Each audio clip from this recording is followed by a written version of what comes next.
Well, I need to tell you all something, and it's the most important thing I could ever say to you. In a little while, you'll know for certain that I'm putting my very life on the line and the safety of my family by sharing this with you. So I hope that buys me at least a few minutes of your precious time. If this video is taken down, it wasn't taken down by me, alright? Now I'm partly doing this to wash your blood off my hands, because God saved my life on a midnight highway one fateful night for this very cause. And He's watching, as He clearly proved that night. See, I should be dead. My sleeping driver was hurling us toward a concrete wall at 100 kilometres an hour when an angel of God was sent to wake me up from a deep sleep with just a whisper, and just in time. And for what? Not so I could win X Factor or buy that dream Porsche or marry that dream girl, but for this, for these words, for this moment, so I can tell you something, so I can warn you about something. Nothing could be more important than this. So cancel that movie you wanted to watch, skip that gym session. Don't scroll down to the next post. Just stay with me. Stay with me. Now, don't worry about the quality of the video or the audio. Just focus on the content. Listen to my voice and trust your eyes. Most of you won't care for the shocking thing I'm about to expose to you, because no one cares. No one cares. Not my exes, former friends, former bandmates, work colleagues, parents, family members, strangers. No one cares. But still, I'm doing all this for one person. One single human being out there. God is calling you, and He's looking for the last ones before the storm. And if you think you know where I'm going with this, please keep watching, because the most important part of this video comes at the end. Now, everything you're about to hear is a fact, and I'll prove it to you. I will leave no room for doubt. And nothing can stop what's coming. So this isn't a call for an uprising, boycott, protest. No. The Titanic is sinking, and it's unstoppable. All I'm going to do is point you to the life raft. And if you want to ignore me, then fine, proceed at your own peril. God knows I've tried. If you want to mock me, then at least share the video. Let others mock me too. Tell your friends. Check this freak out. Anything to help me reach someone who has eyes to see and ears to hear. And like I said, in a few minutes, you'll know why my well-being is in danger, and that of my loved ones too. Now let me ask you something real quick. Who do you think, generally speaking, runs the world? What type of people are the leaders of our countries and corporations, and the rich and the famous too? I mean, like, are they Christians? Do Christians run the world? Well, no, of course not. Buddhists? No. Do Muslims run the world? No. What about atheists? It's got to be atheists, right? Because we've come such a long way as a society, and atheism is the rational state of mind for the modern type of person, right? No. What about a mixture of people? Different types of people run the world. Let me tell you something. All the leaders from Africa to Europe to the Middle East, Israel, Syria, Iran, all the way to the Americas, all these people, and we'll get to the celebrities in a second, they're not atheists, Buddhists, or Muslims. No.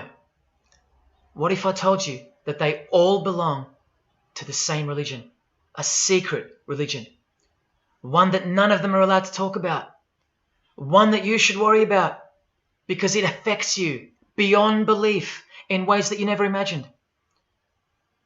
Before I tell you what this worldwide secret religion thinks of you and plans to do to you, let me tell you what this religion is. And how do I know about this religion? Because I used to belong to it. And today I'm renouncing it publicly, breaking my oath of silence, which they imposed upon me and every single other member during ceremonies under the penalty of death. That's why my life is in danger. Every person you're about to see has taken the same oath as I did, over and over, no matter where on earth they're from, including Scott Morrison, your Prime Minister and mine. But see, I was plucked from it, saved from its camouflaged clamps, from its extravagant deception and its spiritual corpse, by none other than God Almighty. No one else is going to tell you this. Not your favourite singer or politician, who more than likely also belong to this hidden religion. Nowhere will they speak because they love it. They love their lives. They love their success, the money, the worship they receive. And then there are those who have left but have never broken their oath out of fear. Trust me, you don't know who you're messing with here. The few that have spoken out, well, they lost everything.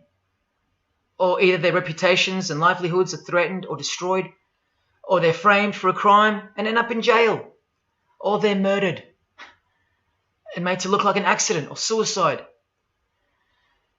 Now, just for the record, the God that saved me, which God was that? Jesus Christ, of course, the one and only. And he's the only one they hate, along with his disciples. So I'm invincible until he's done with me. That's why I don't fear him. Now, please don't let the name of Jesus scare you off just yet, because if you're an atheist, you're especially going to want to hear this. Christians and atheists are the most pathetic bunch in the eyes of this ancient religion, the one that rules them all. And I'm only going to show you the tip of the iceberg. And just like an iceberg, the full body of this secret religion continues down past the line of sight, beneath the ocean. It widens in mass and scope until it continues further into the depths, into ever-increasing darkness and invisibility, until it reaches its foundations, which is firmly established in thick blackness, completely unimaginable and not perceived at all to those who only ever get to see its tip peeking out of the ocean top, including most of its members. At least 75%, 80%. And unless you're a member of this religion and this secret society, as they call it, you won't be granted access to the world stage or of a position of influence. It's become a prerequisite for success now that they've gained pretty much full control and their members are in every place of prominence and power. So brace yourself for the truth that has been hiding in plain sight every day of your life, and for the mind-blowing, out-of-this-world climax to this video. Now look at this. There's a few different ways they display their allegiance. They don't do it often, and some don't do it at all. But most of them can't help themselves, because when they do it in public, it's a hidden statement. And that statement gives them a lot of satisfaction. The celebrities usually cover one eye, or hide it in some way, and obscure it, or emphasize it like this. Or they close one eye, or peek through it, through this hand gesture, all to highlight one single eye. It's called the all-seeing eye. Other times they'll just display a drawn eye somewhere, or a tattoo of it. The other method they use is what's commonly known as the hidden hand. Here, for example, River Phoenix is doing both the hidden hand and the all-seeing eye, so you can see the direct connection between the two. But in the political world, usually it's done with the hidden hand, and of course, this. That's a secret handshake for the members of the secret one-eyed religion. We'll start with Scott Morrison here, hidden in plain sight as usual, for everyone to not see as usual. Look at the handshake. I was taught this very handshake, or grip as they call it, during my time in this great school of deception. Here's a picture of a normal handshake, and here's the secret handshake. Normal, secret.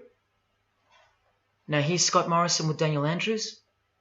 Normal handshake, secret handshake.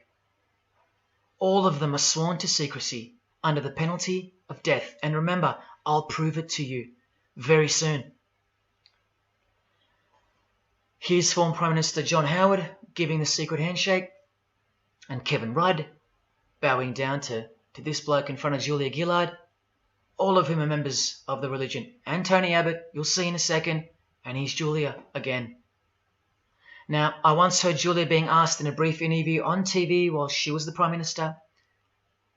The interviewer asked her, "What religion are you?" My ears pricked up as I was eating breakfast and I froze to hear the answer. And she actually said, with a sinister smirk, "I'm a member of a secret society. Next question, please." And what happened? Nothing. No one cared. No one cared that the person who represents them just confessed that she's a member of a secret society, when the Australian society is at large the only society that should matter. And why is it a secret in the first place? I'll show you.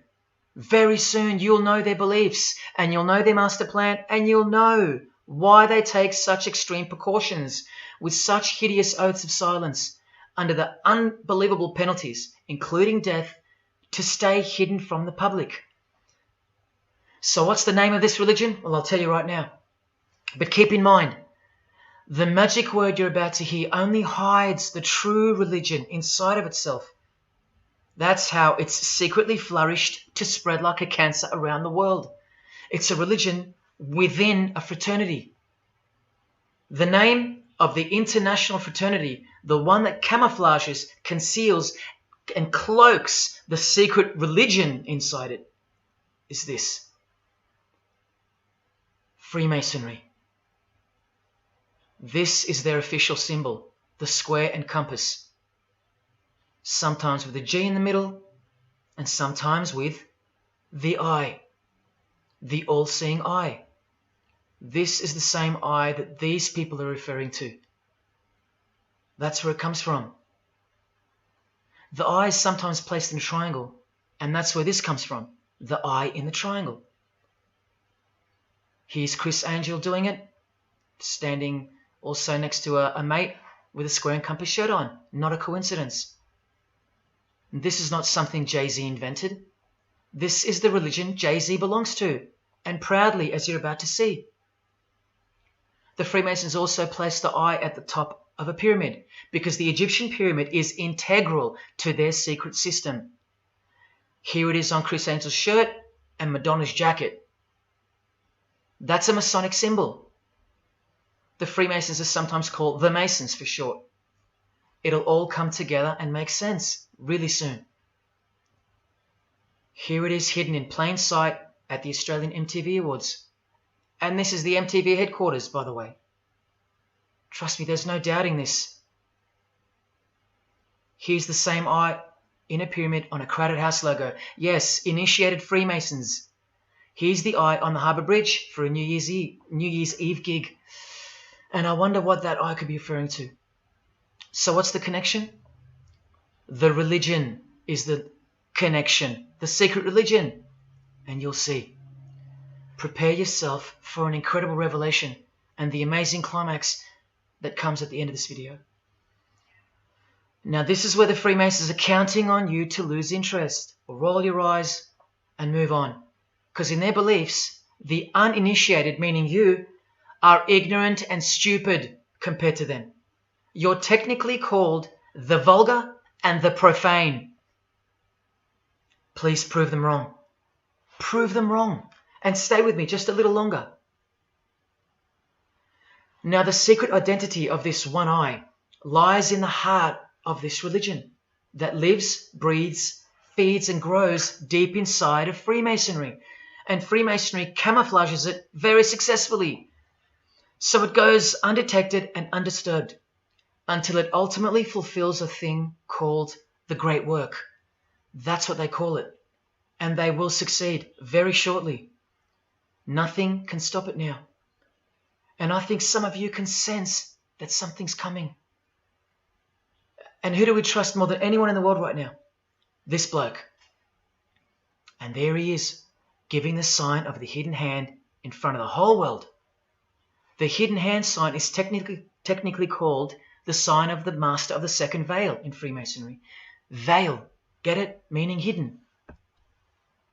Now, am I saying that this thing that's happening in the world isn't real? No. I'm saying this. Spoken like a true Freemason. And do you remember this guy? A safe place and a dangerous place. We must treat this new world order, this new world of COVID, we must treat this new world of COVID even in our own homes. So what is this New World Order that he accidentally mentioned? It's common language in Freemasonry, and it has been for a long time. For at least this long. Since the US $1 bill. Hidden in plain sight, complete with the pyramid in the eye. It's the ultimate goal of this religion. And I'll show you what the great work is, at any cost. And Australia, like every other country, is now up to its neck in this pyramidal, one-eyed, occult religion. You think there's nothing hidden on our own money? What about this shadow of a bloke? Who's he hiding in the background? Well, these numbers right here will tell you. And I'll show you that too. Did you know there's a giant pyramid in Australia? You want to see it? Sitting right at the centre of Australian power? Look closely, because you'll miss it. Because that's the way they designed it. There it is. Hang on. Do you see it yet? And what about now? That is the frame of an Egyptian pyramid, which we can now firmly call a Masonic pyramid, complete with a missing capstone. And if you're still in doubt that you're looking at a pyramid, there you go. A perfect to-scale pyramid hiding out of sight inside the giant frame that surrounds it. This is going to be so unbelievable to you that you probably won't believe it. Or if you're that far gone, if you really have lost touch with your own soul, you won't care. And you'll miss the opportunity to have your own eyes open first to the worst news and then to the best news you could ever wish for on this God-forsaken planet in which you're destined to lose everything you have and everything you love until eventually you lose yourself.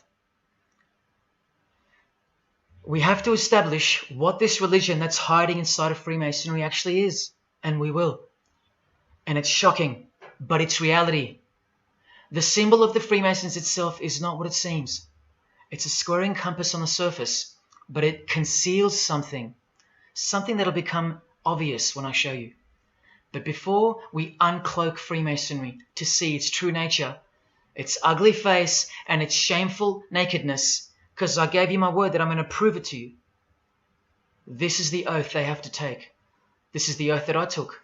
And your favorite actors and singers, just about all your heroes, just about, even some of your relatives, who probably have no idea what Freemasonry is or was, and why they took such gruesome oaths.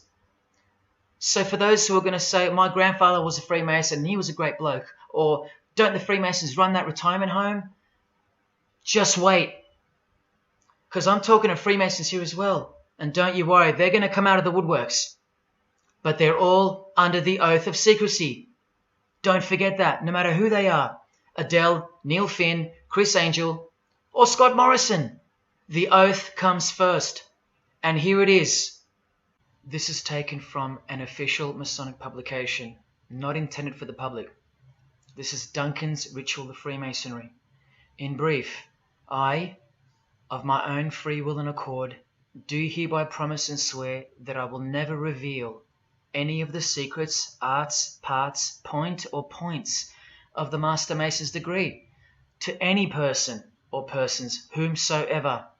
This I solemnly, sincerely promise and swear, under no less penalty than having my body severed in two, my bowels taken out and burnt to ashes, so no more remembrance be had of so vile and wicked a wretch as I, should I ever violate my Master Mason's obligation. So now you know what they think of me.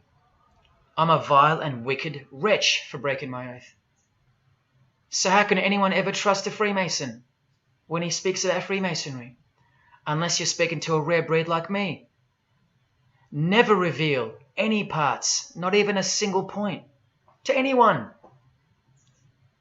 Here's another penalty from another degree, this time from Richardson's Monitor of Freemasonry, a legitimate Masonic publication for instructing and laying out the ritual.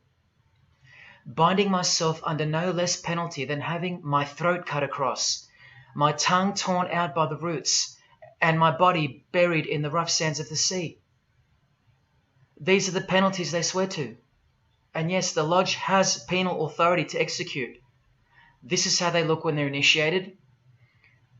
They have to remove all their clothing and jewelry, including wedding rings, crucifixes, the most meaningful things to them, no matter what. They have to go, because complete allegiance to the society is required. You're blindfolded at every initiation because you symbolize someone who lives in utter darkness before you receive the light of Freemasonry. And that light will become so obvious to you in a bit. The secret that is being unveiled by incremental degrees to the candidates in the lodge is staring us in the face in daily life. And that truth is pretty scary if all you know and all you have is this world. But they know much more than that. At one point, when the blindfold comes off, this is what you're surrounded by. Blokes dressed like this, holding swords to your face. And that's nothing compared to what comes later. So your own wife or daughter don't qualify for discussion in these matters, unless they too are initiated to the same level as you. So please don't tell me that your grandfather or your neighbour is a Freemason and that there's nothing wrong with Freemasonry. How would you know when they're under oath never to reveal anything to anyone? The whole successful system is constructed by the art of lying to the public and to their own members of lower degrees. And we trust these people. Now here are the illustrations for the signs and handshakes. And you only receive them after the oath has been taken. This is the sign you do upon entering and exiting the ritual room while facing the Grand Master. It stands for throat slit, and it goes like this. A continual reminder of where you are and what awaits you if you have a change of heart or rebellious spirit. And here you have the illustrations of the secret handshakes. Look familiar? And this is the sign of the Master of the Second Veil. See? Purely Masonic. You don't pick this stuff up off the street. Now this is how it's generally executed in the public arena.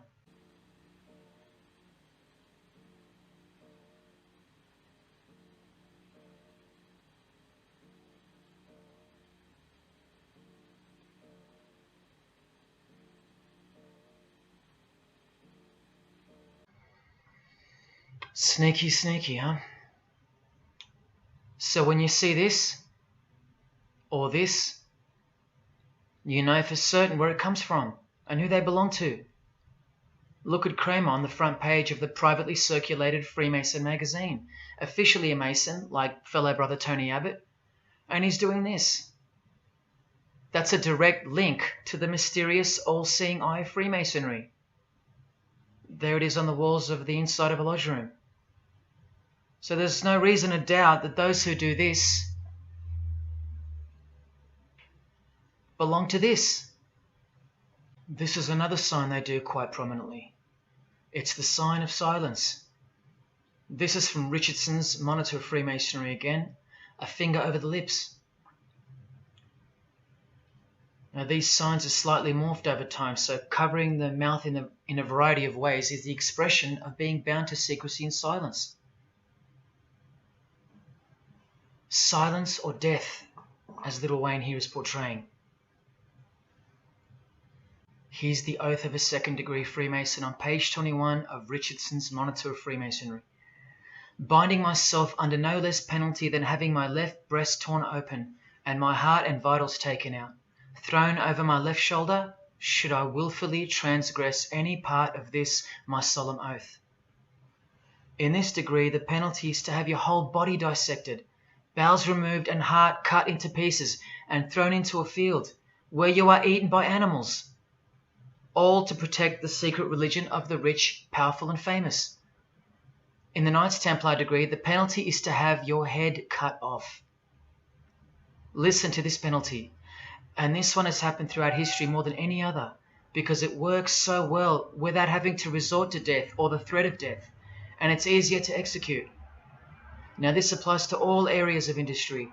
It's done through the ruining of your reputation by fellow Freemasons, pointing him out to the world as an unworthy vagabond, by opposing his interests, making life very hard for you, by deranging his business, by transferring his character wherever he may go, and by exposing him to the contempt of the whole fraternity, the secret society, and the world. Wow. How many people do you think they've threatened, ruined, framed, cheated, and utterly destroyed to protect their secret religion? And in case you think the Masonic Lodge hasn't got the authority over the initiates, especially the ones in the higher degrees, this is from the Encyclopedia of Freemasonry. Under mandate, the orders and decrees of the Grand Master or of a Grand Lodge are called mandates, and implicit obedience to them is a Masonic obligation. And in Sickles' Monitor of Freemasonry, you plainly see they have a right to kill. A lodge has a right to exercise penal authority over its members, exercise the penalties. So don't let a Mason tell you, oh no, that's just symbolic, the oath. Their laws are above the law of the land, and the proof are the oaths themselves. Because in normal society, you can't ask someone to accept having their throat slit as a penalty in order to be a member of any club or workplace. Unheard of. But not in Freemasonry, not in the secret society world. I told you, you don't know who you're dealing with and what's coming for us all. Here's what they think of the public. Here in speaking to the candidate, it's stated, but have a care not to defile the sanctuary by a spirit of curiosity, meaning don't try to join us just for fun. And take care not to increase the number of the vulgar and profane, meaning don't invite too many outsiders to join because they're vulgar and they're profane. This is more or less an invitation-only fraternity. Here from the Encyclopedia of Freemasonry again, written for Masons only and written by 33rd degree Masonic legend Albert Mackey, stating the same thing. Masonic definition of profane. One who is ignorant of the sacred rites of Freemasonry. One who is not allowed to enter the temple and behold the mysteries. And here, being uninitiated. That's the world at large. And here from this old ritual book written by the same legendary author, in the 33rd degree initiation, the Mason drinks wine from a human skull, which has been the cause for a few to leave Masonry, because they wonder, whose skull is this? In the 30th degree, part of the ritual involves stabbing skulls. Illustrated right here. The process of submitting the member further and further involves things like this. See, the candidate who's seeking admission into the next degree to receive more light has to be humiliated and intimidated. This guy here has his foot on the candidate's head. This is what our celebrities and politicians and the most prominent members of our society have done and continue to do. No one is exempt from this. And this is the intimidating and frightening path that you must take that binds you to the secret society before you are revealed the true beliefs of the religion. So can you see the risks I'm taking? You have to stay till the end. Don't let me down. Don't let yourself down or your fellow man. Believe me, it'll be worth it.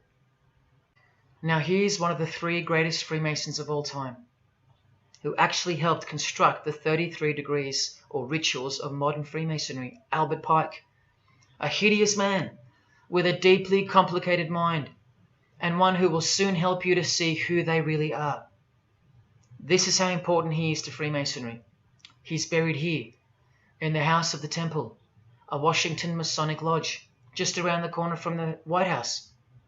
He was called the Grand Commander, Sovereign Pontiff of Universal Freemasonry, a giant of this secret society, the only Confederate general who has his own statue.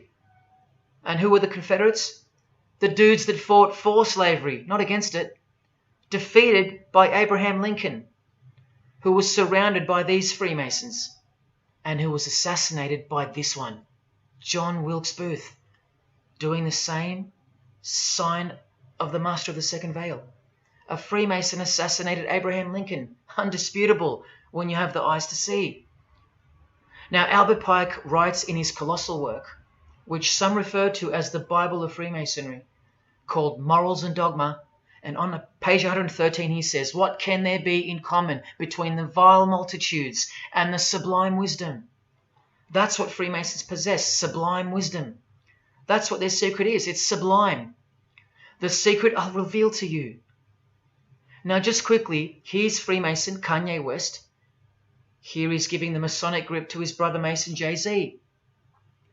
Look at the lapel he's wearing in this picture. It's the same double-headed eagle as on the front cover of the so-called Bible of Freemasonry, Morals and Dogma, written by the Grand Commander Sovereign Pontiff of the religion that Kanye and Jay-Z have been sworn into and thus granted access to international success. His Christian conversion isn't what it seems, and you'll soon see what job he has to do.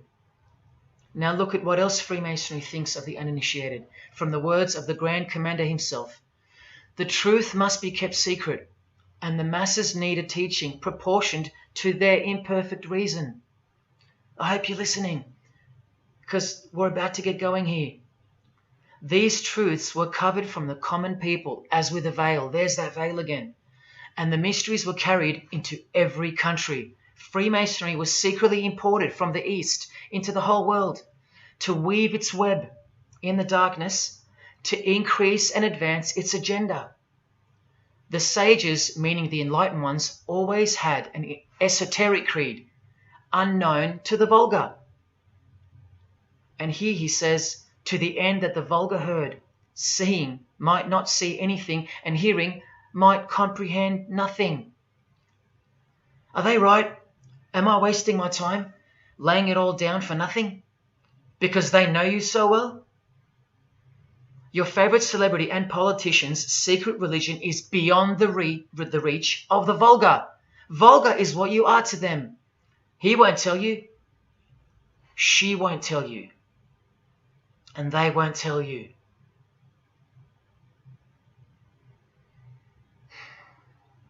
Because the other obscene penalties from the rituals of Freemasonry include having your ear and hand chopped off, or both hands,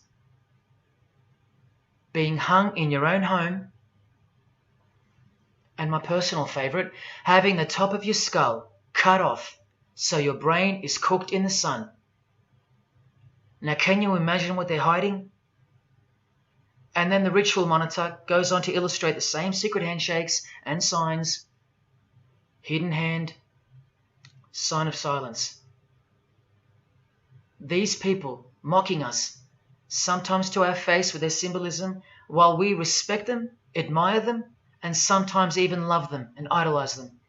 All of them partaking in the same initiation rituals, to belong to the secret society, a prerequisite for success, to belong to the religion that gives you everything you want, everything your heart desires.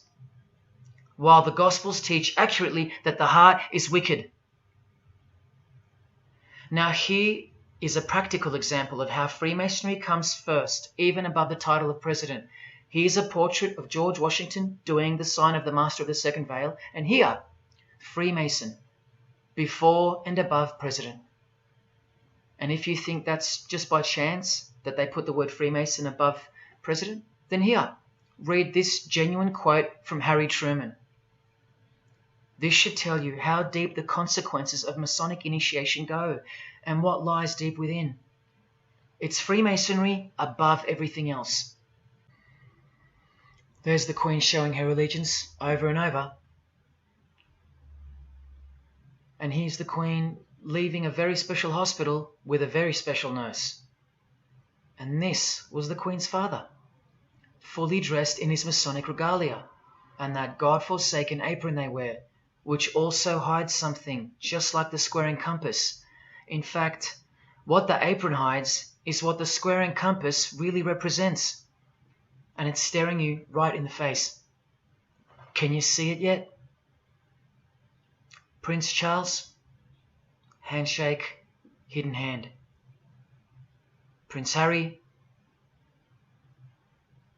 Prince William.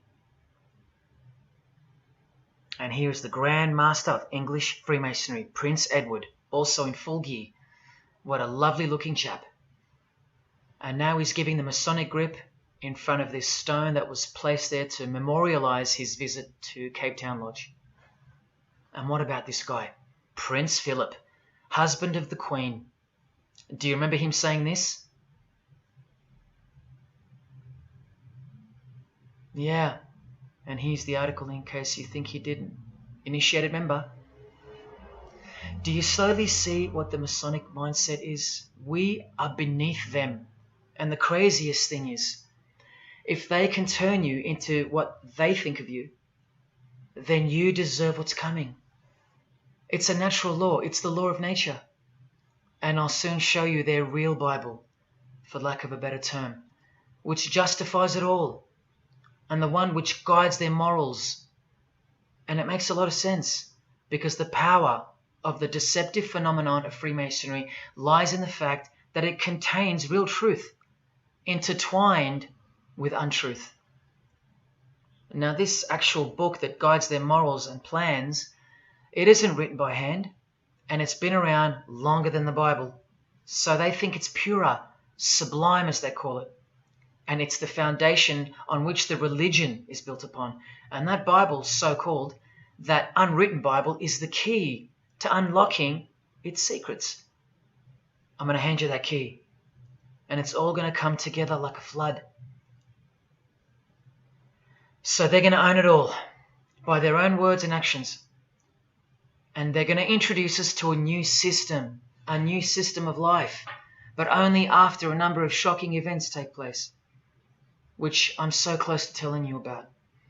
But first, I have to tell you the name of the secret religion and the identity of the I. Now, for the few of you that think of hospitals and charities and nursing homes when you hear the word Freemason, a word which I soon hope to never speak again after this video, well, it's a front, a cover story, and like everything else in this presentation, I'm going to show you. This too is for the poor Freemasons that are going to have the call to make an appearance in the comments section trying to defend their beloved fraternity. This is 33rd degree Freemason Manly Hall, who was named Freemason of the Century by the Scottish Rite Journal in 1990. And you'd be surprised how many Masons have never heard of him, because they don't bother entering the Masonic library and searching out the mysteries themselves. These same Masons think they know something, and they parade themselves on websites and social media, calling people like me, oh, he's just an anti-Mason, anti-Mason. Blind fools at best, deceivers at worst. Well, the Freemason of the Century wrote in this book, and in this chapter, Freemasonry is a fraternity within a fraternity, an outer organization, concealing an inner brotherhood of the elect, one visible and the other invisible. The visible society is a splendid camaraderie of free and accepted men and women, enjoined to devote themselves to ethical, educational, fraternal, patriotic, and humanitarian causes and concerns like hospitals and charities. But the invisible society is a secret and most august fraternity, whose members are dedicated to the service of a mysterious arcanum arcanorum, meaning mystery of mysteries. Now, I wonder what that could be. So once again, don't listen to the lost or deceptive Masons that'll come here trying to cheat you from the truth, telling you that I don't know what I'm talking about or calling me an anti-Mason. Because there you just heard it. There's a Masonry for the majority of Masons, and then there's the real thing, the secret religion, which should shock you when it's announced. These same lost or deceptive Masons also love to repeat, like parrots, that Freemasonry is not a religion. Well, what does the Freemason of the Century have to say about that? From this book, he writes, Masonry is essentially a religious order. Not just a little bit religious, but essential. And here, the iconic giant of Freemasonry says in Morals and Dogma, every Masonic lodge is a temple of religion, and its teachings are instructions in religion. So please, sit down, Masons, because Freemasonry is a religion. And soon, I'm going to tell you what it's really called. Now look at this from the same book, and speaking about fellow Freemasons being initiated in the lodge room. Part of the symbols are displayed there to the initiate, but he is intentionally misled by false interpretations. Their true explication is reserved for the princes of Freemasonry. The whole body of the royal art, which you'll know all about soon, was hidden so carefully in the high degrees. So you see, the whole thing is built on lies. And the ultimate liar lives inside the triangle, above the pyramid, so that even the highest Masons are living a monstrous lie. Wake up, Masons. Even you are deceived, just as the public is. Unless, of course, you're hungry enough to want to acquire all the power and climb up that pyramid closer to the eye that sees all. In that case, close your mouth, go back to your lodge, and good luck to you. Or, of course, grow some kahunas and be honest. But then you can't, right? Because you'd be breaking your oath. Sad. Oh, it's good to be free, under the wing of the true master. Stick around if you're interested, and you'll get to see some wonder. When I pull that cloak called Freemasonry right off, and those that are still here watching will get to see the true colours of the nakedness and the horror of the Masonic Lodge, and the religion that rules them all. Another thing that Masons will repeatedly say is that this has nothing to do with Freemasonry, and it's just a conspiracy theory. Well, the 33rd degree Freemason of the century also wrote this book about 100 years ago, The Secret Destiny of America. And look at the front cover. And I'll tell you why America is so important for the ultimate goal of the secret society. It's disturbing, but it's also essential in understanding the near future and what's going to take place. So for the Freemasons that still say that this is not a Masonic design, especially this Masonic website called Masonic Info, insisting here that even the eye in the triangle or pyramid is not Masonic. Completely laughable and pure disinformation for the stupid masses. Try arguing against this. This is from a 1960 copy of the New Age magazine, an official organ of the Supreme Council of 33rd Degrees. No higher authority in the United States to speak of the relationship between Freemasonry and the US $1 bill. Masonic symbolism in a $1 bill. Look at them all. 13 leaves, 13 bars, 13 feathers, so on and so forth, and of course, this. The Masonic all-seeing eye. Located in the pyramid. So, you think this is a conspiracy theory? Or just a plain conspiracy? Well, here's JFK, yes, a Freemason, but one who had enough when he wanted to print money disassociated from the Masonic central banks, just like Abraham Lincoln, and he paid the price for it as well. Listen to the speech we never hear about in school, more proof that they control the education system, here and everywhere. Please, just have a quick listen to this.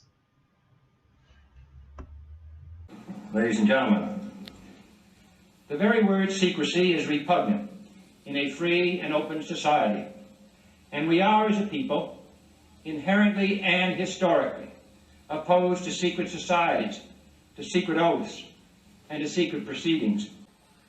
For we are opposed around the world by a monolithic and ruthless conspiracy that relies primarily on covert means. I am asking your help in the tremendous task of informing and alerting the American people.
As I said in the beginning, you're just seeing the tip of the iceberg peeking out from the ocean top. I told you, all personalities in the field of great influence are initiated members of Freemasonry. Otherwise they wouldn't be there. Within 60 seconds of me telling you what international Freemasonry really is, I'll prove it to you. Unequivocally, within 60 seconds. And then I'm going to drive it home, and then I'm going to show you what they're planning with this new age they're implementing, and then the conclusion, which is by far the most important part of this presentation. So when you hear me tell you the truth in just a moment, don't switch off in disbelief, because you can't believe that your favorite idol or whoever could possibly be involved, like you know them or something. You don't know these people. You do know that they're under oath never to reveal their beliefs to you. The vile multitude. It's time to trust your eyes now, not your feelings, especially after all that I've shown you. This is why the secret religion is so hidden. This is why it's so ingeniously designed through layers of lies upon lies, cloak upon cloak, and oath upon oath, concealing the truth for its chosen few. What is Freemasonry? What is the most secret yet most powerful religion in the world? Well, that's easy. We live in an evil, evil world. So there's only one religion that befits it. Freemasonry is Satanism in disguise. Now start the clock.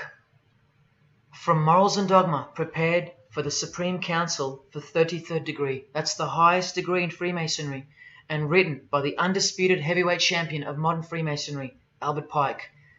On page 321, he boldly states, Lucifer, the light bearer. Strange and mysterious name to give to the spirit of darkness.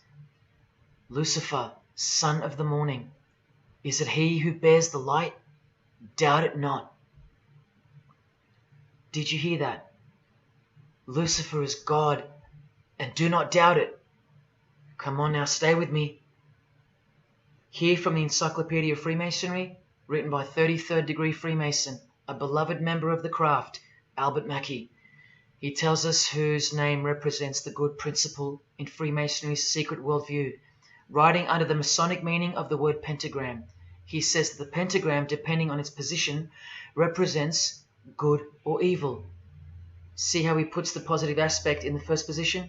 Good first, evil second. Good or evil, light or darkness, victory or death, initiation or profanation, Lucifer or Vesper. Lucifer is good. Lucifer is light. Lucifer is victory. And Lucifer is true initiation. See, if you're not initiated, you're profane. If you haven't figured out that God is Lucifer, you're vulgar and profane. You're stupid, in their own words. That's the beginning of their big secret. God is the devil, and we're already in hell right now. Now from the Freemason of the Century, Manly Hall, and this will make it 3 out of 3 legends of Freemasonry stating the same thing. In The Lost Keys of Freemasonry on page 76, when the Mason learns that the key to the warrior on the block is the proper application of the dynamo of living power, he has learned the mystery of his craft. The seething, surging energies of Lucifer are in his hands. Do you see? The world's hidden religion, with its universal one-eye symbolism, who was revealed slowly and by degrees only to its dedicated members, is Satanism, or Luciferianism as they prefer to call it. Now all the oaths make sense, don't they? Now all the rituals make sense. Now all the penalties make sense. And their secret signs and symbols and handshakes all make sense. While the bulk of Freemasons make the external image of the fraternity and know nothing of who rules over them and who or what they're protecting. But which craft do you think the Freemason of the Century is talking about here? Which craft? Which craft? Witchcraft. Witchcraft. You need to slowly wake up now. Witchcraft is the royal art of Freemasonry, jealously guarded and reserved for the few. I'll show you clear as day that this is in fact true. This is the symbol of Satanism. And this is the symbol of the lodge of female Freemasonry called the Order of the Eastern Star. Look at that. Satanism, Freemasonry. Trust your eyes. This is the symbol of the Church of Lucifer, founded by a 33rd degree Freemason, which I'll prove. Look at the Masonic squaring compass in the design. The Church of Satan and Lucifer, two sides of the same coin, nurtured and brought to an organized international level of power and influence by Freemasonry, in secret, and all done right under our noses. And if you think that your politicians or religious leaders or favorite idols can't be a part of this, you have to try and snap out of it, or suspend your everyday beliefs just for a moment, and I will clearly show you how it's not only possible, but it's actual. Please, I feel like it's now or never. If you don't get a glimpse of this now, then when? Who else is going to tell you this? When will you next be confronted with this? This is reality. And as much as you thought that ordinary people came into positions of power through hard work or concern for society or family connections, combined with brains and talent, that's not the case. That's the fantasy. This is the reality. They all go through Freemasonry. You think that Sam Worthington was so talented that he was picked over all those American actors to star in Avatar? Of course not. He was a Freemason. And so was the director, James Cameron, of the highest caliber. You have to remember that to them, Lucifer is good. Lucifer is the liberator. Jesus is the suppressor. Lucifer is pure love. Jesus is impure love. Lucifer left heaven for you. Jesus was crucified because he was a false Messiah. The world has always been deceptive, and we have been magnificently deceived. Here is an incredible example. Pay attention. This should blow your mind. Charles Darwin, the father of atheism and rationalism, was an initiated Freemason, doing the hidden hand of Freemasonry in this picture, and the vow of silence in this one. This would have remained unknown to us because no one's going to teach us this. But now we have the tools to see his beliefs, not through his words, but through his signs and symbols. I told you they can't help but to show off their allegiance, because they think we're stupid, vile, and ignorant. And I've proven that to you as well. So once again, are you going to prove them right by switching off and ignoring this? Well, unfortunately, more than 90% of you will. But what I'm giving you here is priceless knowledge, because no amount of money or success can substitute its importance. And I'm risking everything but my own salvation to share it with you. If only for the few of you. Think about what you've just seen here with Charles Darwin, because I don't know if you got it.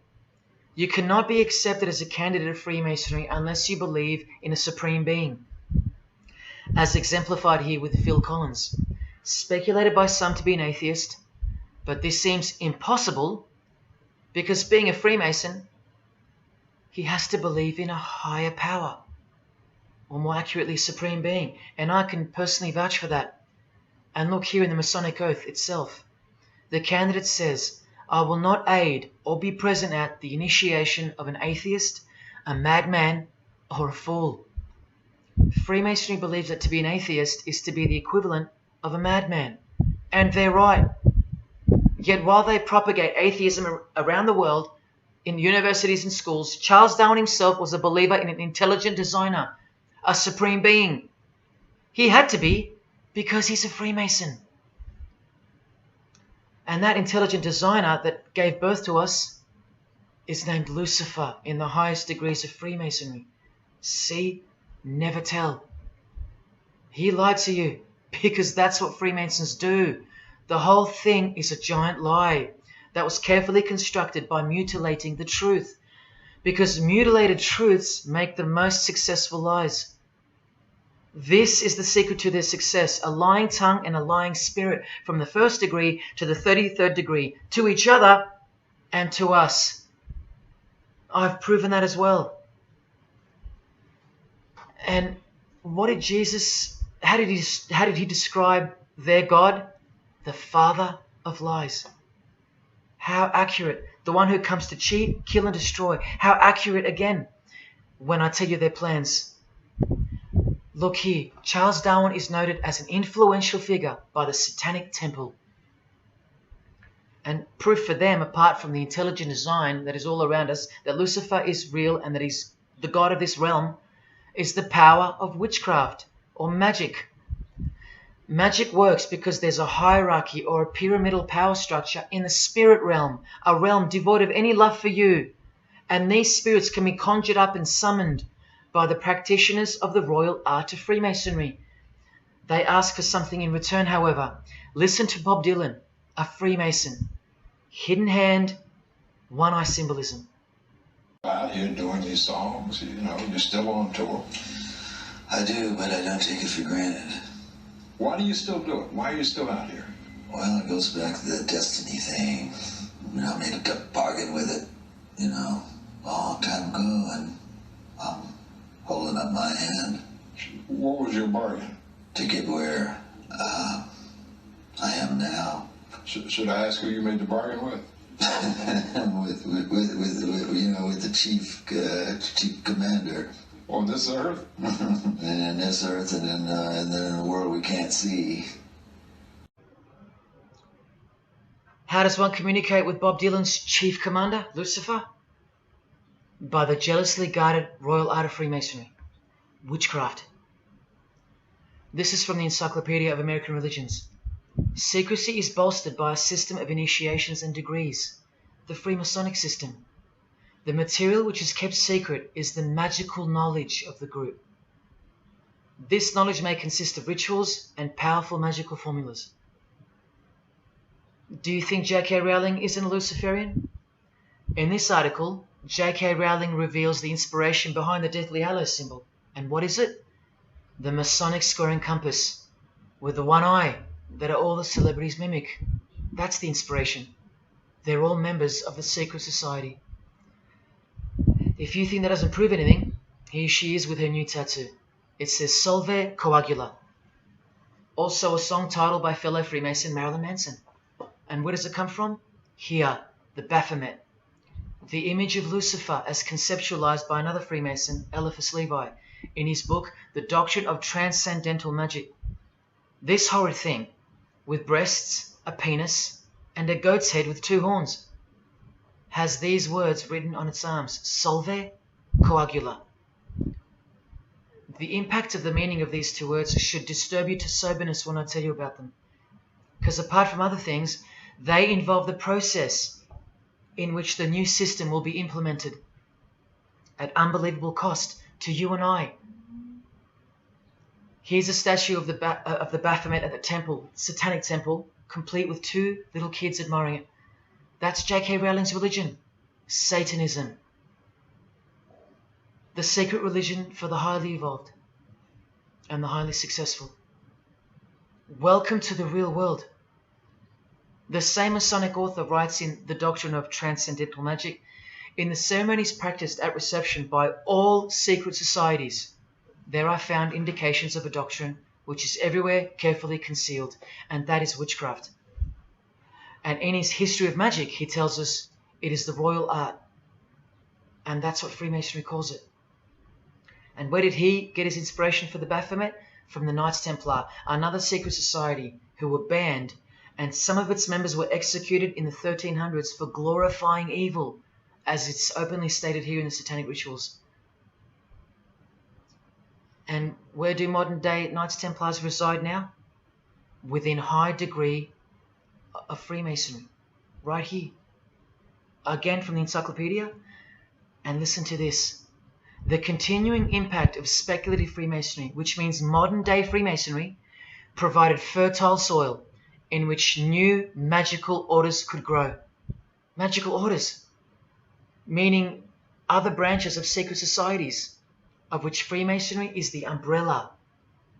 because Freemasonry is the king of secret societies. Just like JFK tried to tell us, it's the prestigious channel that one must go through.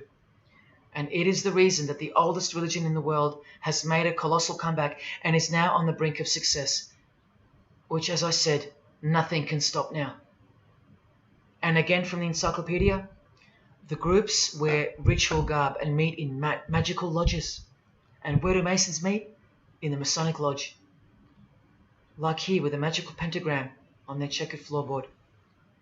Are you believing your eyes, or are you making excuses? Here's another statue of the Baphomet at a satanic temple doing the sign of the horned god Lucifer. The hand sign mimicking the horns on his head. And of course, the upside down cross. And here's Barack Obama doing the same sign. And the sign of silence with a twist. Who do you think he's mocking here? You and I. But mainly Christians. Because Christianity is the one force that has stood between you and the inconceivable horror that is awaiting us and is on its way. Here's an article on Barack Obama, and that's his hands adjusting his presidential seal. And there's his Masonic ring, and the sign of the devil's horns, over and over. Freemasonry and Satanism are intertwined. Look at these Masonic politicians throwing up the devil's horns. George W. Bush. Look how sneaky and sinister the look on his face is here. And the manner in which he's delivering the sign. In front of the whole world. Is he a fan of rock music? Is he saying I love you in sign language for the deaf, like some people like to say? This is his fraternal order called Skull and Bones, also known as the Order of Death, where you lie naked in a coffin with what's called a temple prostitute during initiation. Clearly a Masonic order, with this guy displaying the hidden hand of Freemasonry. In Stanley Kubrick's last movie before his death, he's telling you that all prominent members of industry, including politics, as the movie goes on to show, are members of a satanic secret society. In it, he shows the members engage in an orgy and feast after the ceremony of dedication to their horned god. To identify which secret society he's referring to, he leaves the clues in the artwork. Not once, not twice, but 3 times. The One-Eyed Religion. And who do you think the title of the movie is dedicated to? None other than the stupid, ignorant, and uninitiated masses watching the movie. And you know it now. He knew that when we'd leave the cinema, we'd be commenting on the performance of Tom Cruise, or giggling about the orgy scene, or just being disappointed because the movie went too long, or some other meaningless critique with eyes wide shut. Look at the cover of his other movie, A Clockwork Orange. The eye on top of the pyramid. And on his shirt, the word devil in Italian. Let me take it up a notch, in case this isn't registering. Listen to the founder of the Satanic Church, Anton LaVey, tell us in his book, The Satanic Rituals, which is a companion to the Satanic Bible, Masonic orders have contained the most influential men in many governments, and virtually every occult order has many Masonic roots. This is back in 1972 he said this. Now 40 years later it should read all governments, not many. And why is the founder of the Church of Satan talking about Freemasonry, the most respectable and charitable fraternity in the world, that no one seems to talk about and that we never hear about in school? This is why. Because the Satanic Ritual is a blend of Gnostic, Kabbalistic, Hermetic, and Masonic elements. That's crazy, because Freemasonry is a blend of Gnostic, Kabbalistic, and Hermetic elements too. Any Masonic writer will confirm that. But how can that be? Because Freemasonry is Satanism in disguise. On page 106, every rite of the Black Order employed Masonic principles. Every rite of these Black Orders, one of which was called Freunden von Lucifer, which translates to Friends of Lucifer. And guess what? There are numerous manifestations of Satanism in Masonic ritual, including the goat, the coffin, and the death's head. Please awaken, O sleeper, and let the glorious light of the truth dawn upon your sleepy eyes. How did Freemasonry get away with this? Just like Jesus, the greatest enemy of theirs, said they would, by dressing the wolves as sheep. A satanic underground carefully cloaked in Christian trappings. That's how Freemasonry got away with it. We can't find out about it because they run the media and the education system clearly. John F. Kennedy was brutally assassinated after he attempted to inform us that we are opposed around the world by a monolithic conspiracy. Did he know that Lucifer was the god of Freemasonry? I don't know. The Grand Master of my lodge, who was the mayor of the city, was a 32nd degree Freemason. That's one short of the top, one short of the true beginning of the secret religion, and he had no idea what Freemasonry really was.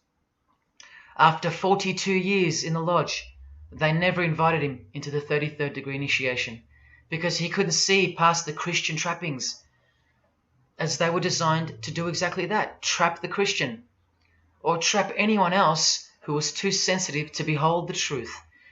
Thus, Freemasonry could halt their progress at any time without suspicion because it's a rare thing to reach the 33rd degree, and every Freemason knows that. So that there are no rude awakenings that take place with those that aren't ready to embrace Lucifer as the true god of Freemasonry and the world. This is an ingenious system, birthed by what must have been demonic inspiration. Anton LaVey says that this ingenious system I speak of serves as a rudimentary screening process for organized Satanism. Exactly right. It's a filtering process, as I've said earlier. An international filtering process from which men and women are picked and permitted to enter the world stage. And I'm saying all this for those who naively think that politics and magic ritual do not mix. That's the founder of the Satanic Church. He admits that. Admissions that were never heeded because no one cares. How else did the Freemasons pull the wool over our eyes? The companion to the Satanic Bible tells us that as well. By filling the world with fools. And who's the biggest fool in the eyes of Freemasonry? An atheist. From the Encyclopedia of Freemasonry. One who does not believe in the existence of God. Such a state of mind can only arise from the ignorance of stupidity. All this time, you're laughing at Christians, and the Freemasons are laughing at you. Here's Brad Pitt, wearing his Masonic ring and covering his eye. Now here's a genuine quote from Brad Pitt, the Freemason. In short, I could really try on something different for myself. That was Satanism. It's working out really well. I made a pact. That's why. You don't believe him? Bob Dylan does. And the hand sign they all do. Allow me to show you what it symbolizes. And now that you know what you know, it should make sense to you. It stands for 666. Yes, indeed. Satan's number, foretold by Jesus Christ. Now just hang on, let me prove it to you. Here it is for all to see on this shirt design, worn by Guns N' Roses guitarist Slash. See the I in the middle of the 6? Repeated 3 times. That's 666. In this one, the design in the shirt is clearly demonstrated by the person wearing it. Another example, the hand sign with 3 6s on the shirt. Here's a movie poster, the hand sign and the 6 on his lapel. Connect the dots. Here's Don Cheadle, the hand sign, and here he covers one eye with the dice. What's the number on the dice that he holds toward the camera? 6. There's literally 3 6s that manifest in the hand sign itself, like this. That's why they do it. Here's Drake with the most obvious example, holding up the hand sign with the all-seeing eye of Lucifer on his bicep. And here, blatantly connecting the 6 to the hand sign on the artwork to one of his songs. The hand sign over one eye, obviously signifying a 6. This is proof. The number is mystical and it's grounded in reality, and it's related to sex rituals within witchcraft. You'll see, I'll show you. But if that's not enough, there. Drake is clearly intending that hand sign to be a way of communicating the number 666. A hater of Christianity and Jesus Christ. But I wonder why. He has everything he desires.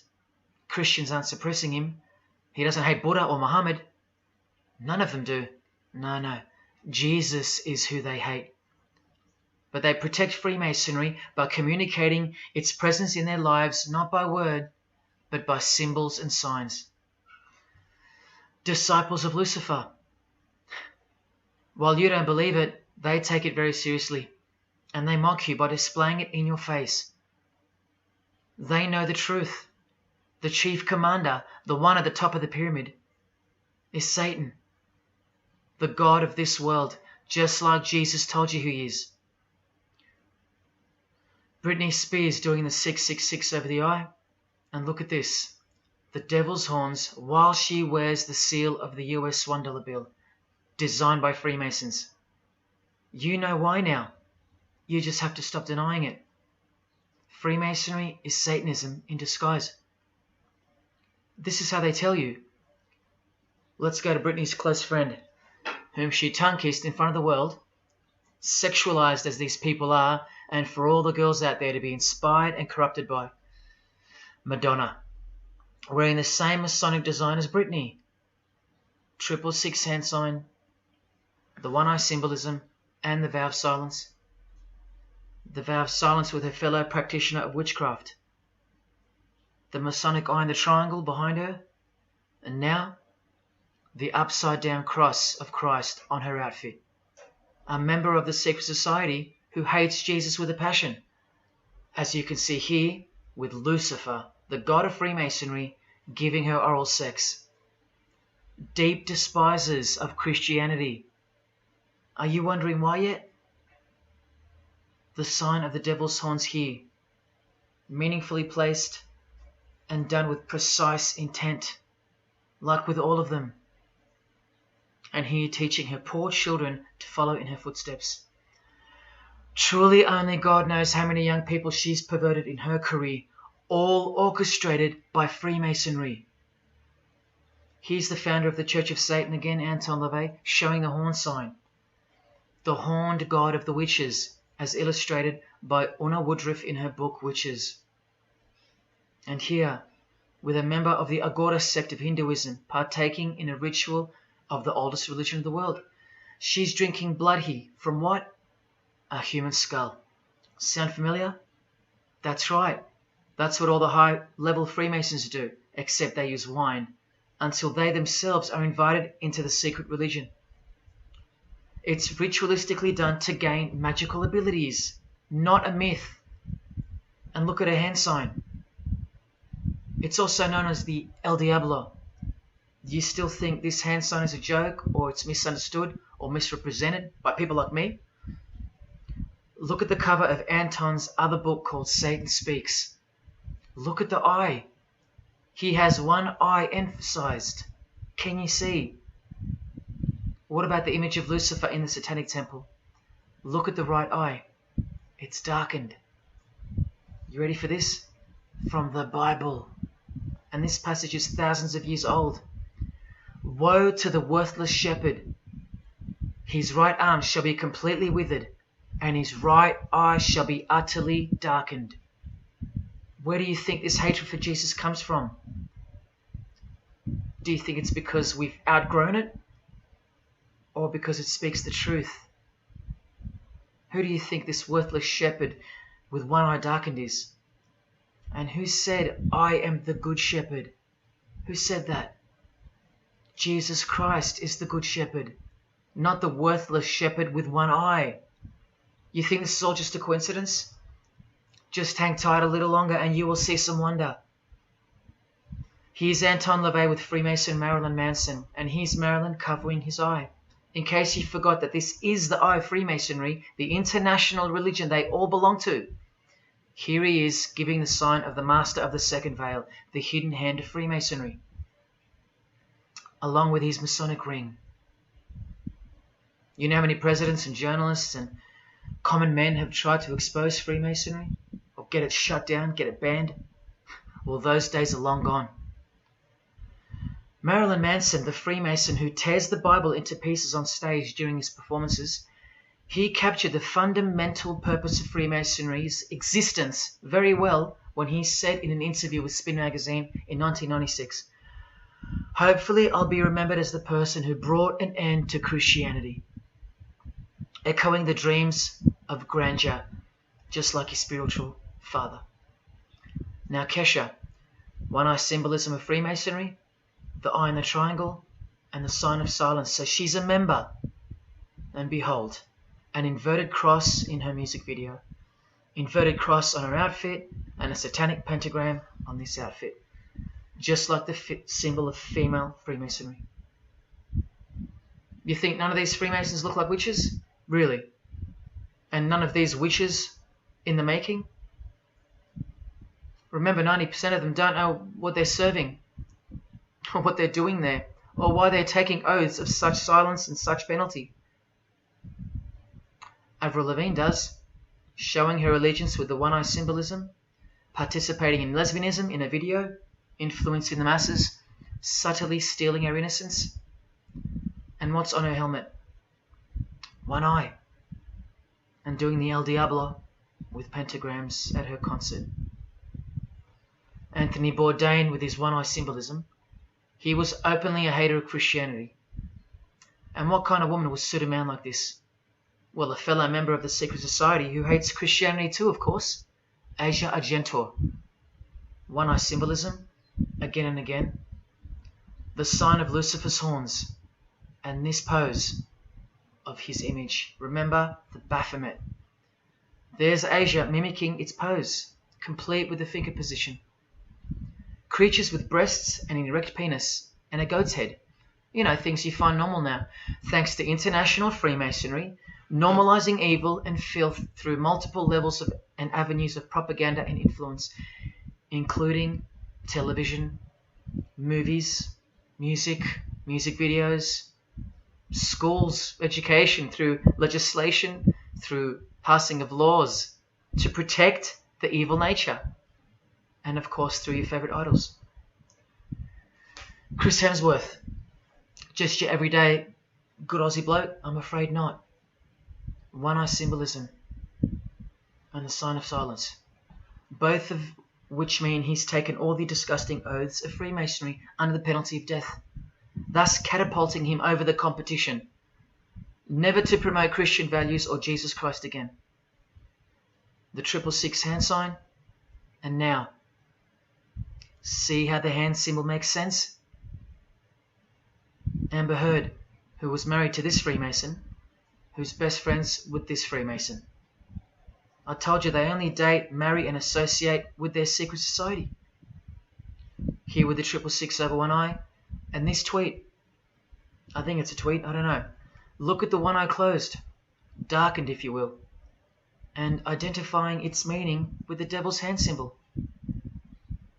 Of course, she camouflages the whole thing with her misdirecting words for the dumb masses. But we can see through that now, right? Oh, look, it's Elon Musk replying. He's a fan of Amber Heard. Or is there more to it? Good sign, he says.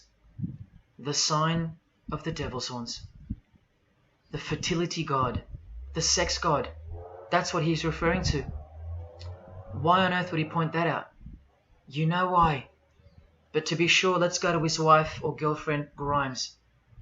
One eye. And whose eye is it? You know that too now. The god of this world, who hates Jesus Christ just like she does. 2 inverted crosses of Christ and the pentagram. And what about Elon's mother?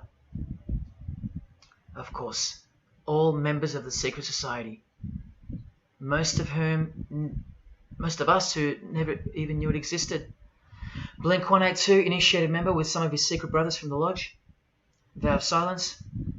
Sign of the devil. Cyndi Lauper, all-seeing eye. Vow of silence.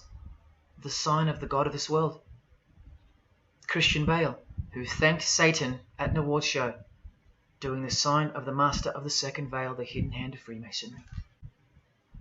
Ashley Tisdale, all-seeing eye, social media post, and hanging out with her boyfriend, who proudly wears the satanic cross. You think they belong to the same religion? Of course they do. Bonnie Wright, one eye, and the satanic horns. John Cleese, I include him here because he's a well-known hater and mocker of Jesus Christ and Christianity. He got rich off it, and he's a proud Freemason, showing his allegiance. Motley Crue, Nikki Sixx, Tommy Lee, Vince Neil holding a cross upside down, and their album cover. Secretly Freemasons under oath while promoting Satanism in the open, doing their job and influencing the masses to hate Jesus and Christianity and to live a life of sin through seduction of their music. Secret Society member Jimi Hendrix hiding one eye and telling you about the secret powers of music. Nirvana, Kurt, bass player Chris, Dave Grohl, Dave and Jack Black making the sign of the pentagram, a geometric tool used in the magical curriculum, and Dave wearing his upside down cross.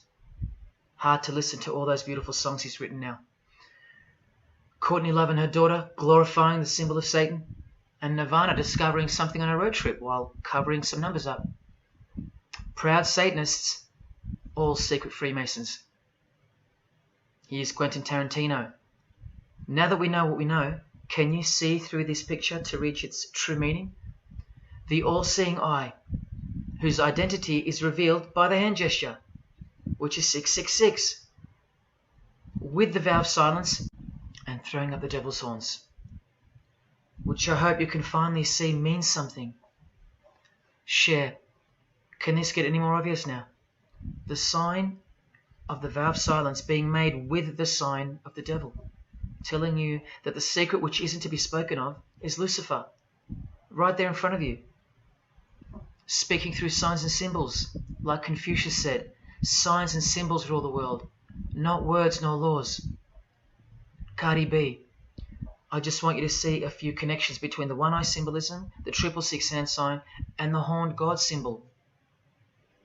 Eddie Izzard, all-seeing eye, hidden hand, and mimicking the horns of the Masonic God.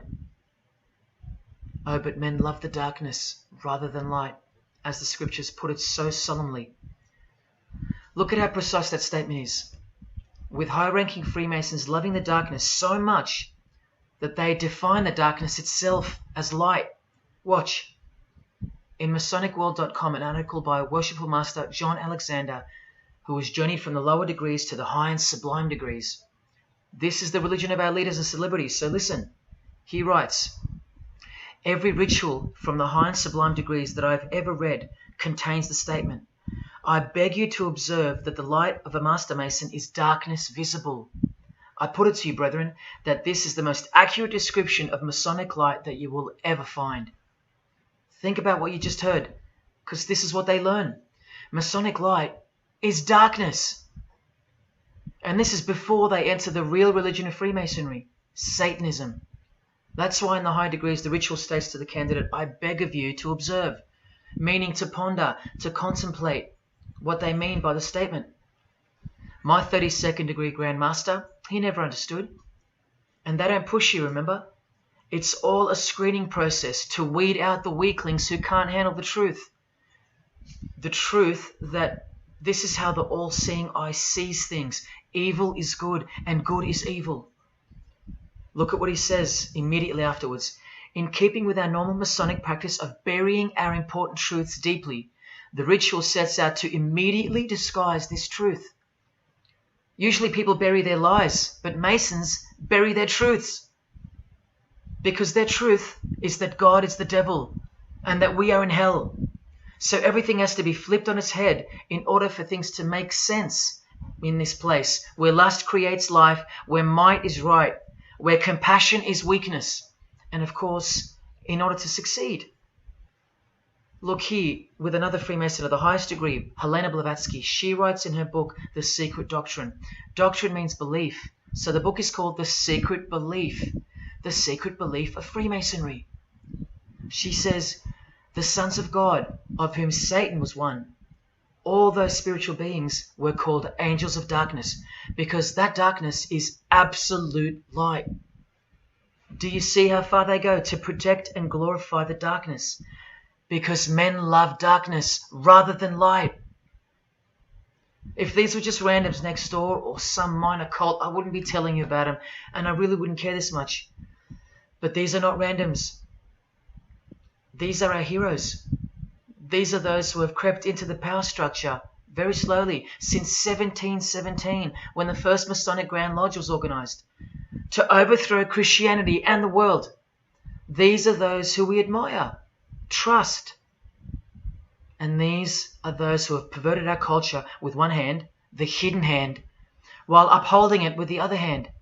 So you can never call them out, because they run charities, nursing homes, and children's hospitals in the open, while they propagate smut, violence, debt, and of course atheism in secret. While a plethora of everyday distractions are endlessly supplied to us through entertainment and news, plowing through our lives.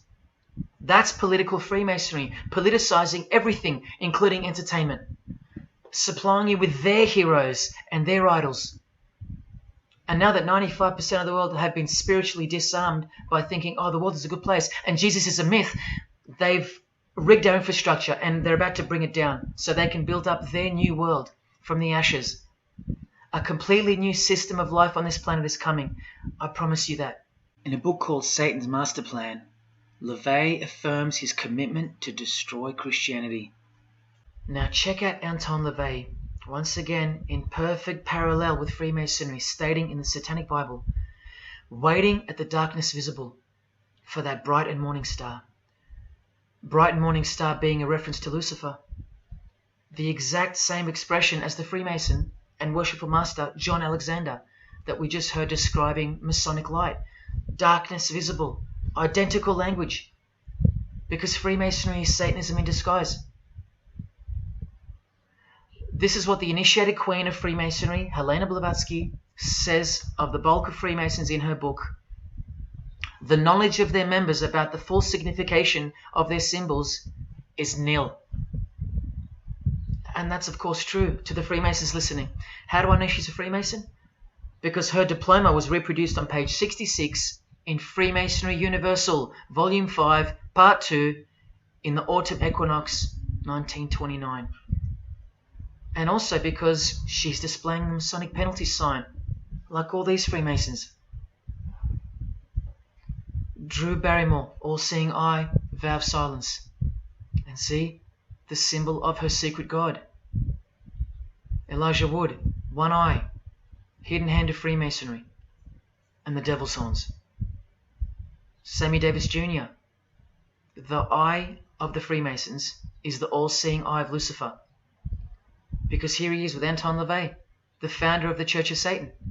So when you see him hanging with other celebrities like Bill Cosby, can you be sure that they belong to the same religion? Sure you can. I told you they don't hang out with the uninitiated. You think the Rat Pack weren't Freemasons? Well, here's their leader, Frank Sinatra, doing the hidden hand.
got introduced to the music industry. Because I swear I wanted to be like the Amy Grant of music. Yeah. But it didn't work out, and so I sold myself to the devil.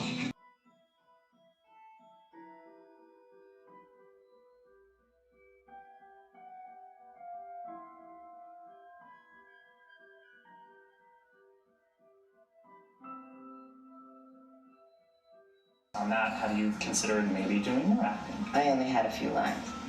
It was fantastic, but I can't really tell you anything else. But it was. Sure you can. I know, I can't. It's very secretive.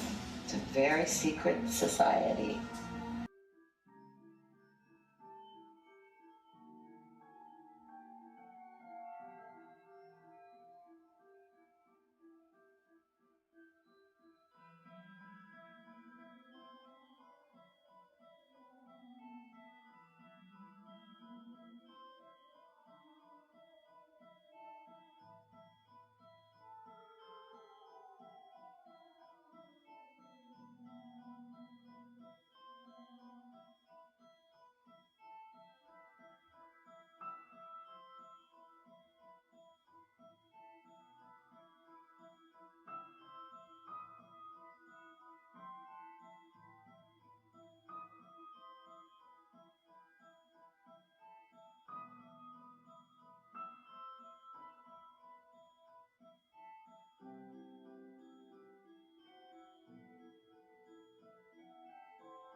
And I'm like, if you don't get this right now, I swear to Lucifer, I'm gonna.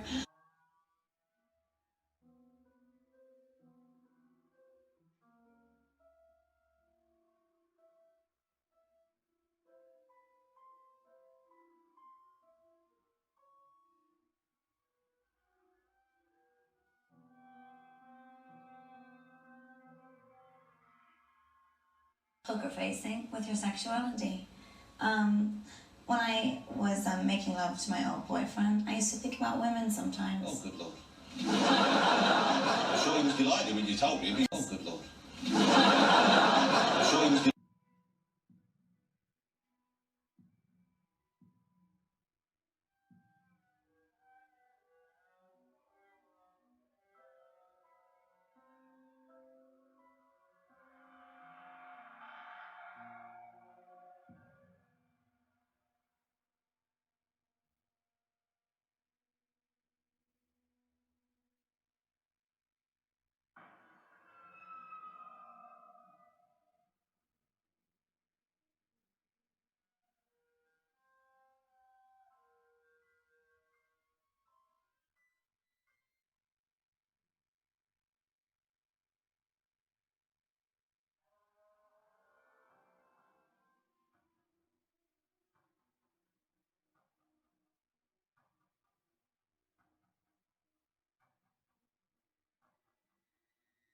You may feel a small Christ. prick. Christ. Prick.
I'd like to, first of all, I'd like to thank Satan. I'd like to thank Louis Armstrong. I'd like to thank Neil Young. I'd like to thank the Rollins Band. I'd like to thank Bob Marley. I'd like to thank the Marx Brothers. I'd like to thank Salvador Dali. I'd like to thank Louis Bruel. I'd like to thank Miles Davis. I'd like to thank the Parliament Funkadelic. And I'd like to thank you, too.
there is a fork in the road that's approaching you. And you can stay on the path which curves to the left by denying the existence of Satanism in the fullness that you've been shown. Or you can surrender to the truth and take the right-hand path. Now, where that road could lead is the sweetest risk you'll ever take. Are you still pretending that this one-eye religion of Freemasonry isn't Luciferianism? See, this here is the biggest obstacle you'll ever face. The very thing that could lead you to the prize is the very thing that will keep you from it. The reality of international Satanism. In the shadow of Christianity, Satanism has always been there. With every church that sprung up, so did its invisible enemy, the Satanic Church, growing out of sight and out of mind from this to this. And Christianity has long been deprived of its power, as clearly demonstrable by the absolute lack of preaching against the institution of Freemasonry. Satanism's magic cloak, Satanism's magic trick, that's Freemasonry. And how they are laughing for now. So Freemasons are at the helm of the power structure of society, which means Satanism rules. And they're making their move for the new order of the ages. Are you that besotted by this evil world that you'll even deny the existence of secret societies? And what about the American president, John Kennedy? Was he just a nutjob like me? Warning us about an international secret society with an international secret plot. A Freemason trying to tell you and the world about Freemasonry. Shot through the head. I've shown you who they are. I've shown you how they successfully operate with degrees of initiations and horrific and illegal oaths of secrecy. And I've shown you why they are a secret society. I've proven it to you. And only now that I've done that, I can show you in this many minutes what the shocking new order that Freemasonry has so cautiously been guiding us toward actually looks like. And of course you won't believe that either. By now there's a 98.5% chance that you belong to the world. And in that case, the world can do, will do, and is doing whatever the hell it wants to with you. And when all you have is the world, you'll do anything to hold on to it. Christian or not, most of you will follow this world straight to the slaughterhouse in the name of peace, safety, and progress. Clinging to it, because all you love is inside it. Blissfully ignoring people like me warning you of who's really in charge of it. Men, women, actors, singers, businessmen, and politicians, all interlocked, whose God is named Lucifer. You've seen it with your own eyes, but now you can hear it with your own ears from this 33-degree Freemason in person, just in case the Masonic literature wasn't enough for you. Okay, define Lucifer for me.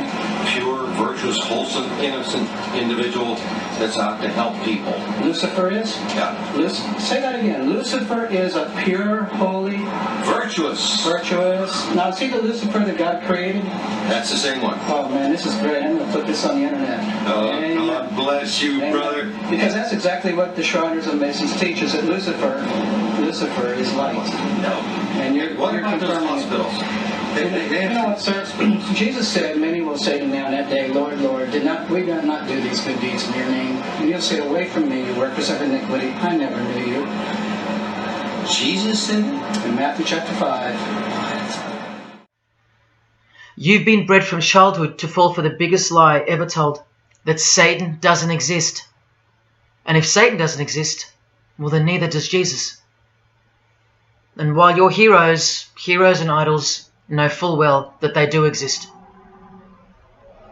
And when I say you've been bred from childhood, I mean just that. Walter Disney was a high-ranking Freemason. Here's a Masonic stamp dedicated to him, and his very exclusive Club 33, which stands for the 33 degrees of Freemasonry. And who's the god of the 33rd degree Freemason, Walt Disney? Or Walter hides the answer in plain sight, because that's what Freemasons do. Firstly, the god of Mr. Disney is wicked. See how they veil evil with a cloak of innocence? What does the word veil itself conceal? Secondly, Walter's god is horny, symbolized by the horned god of the witches. And we all know Walt Disney loves magic, which is witchcraft. So the depictions of sex are hidden in plain sight as well.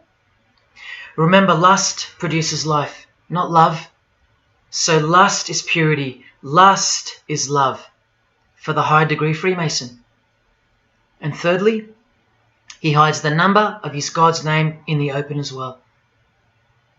No, that's not a 666 he's seeing interwoven in the design. That would be ridiculous, wouldn't it?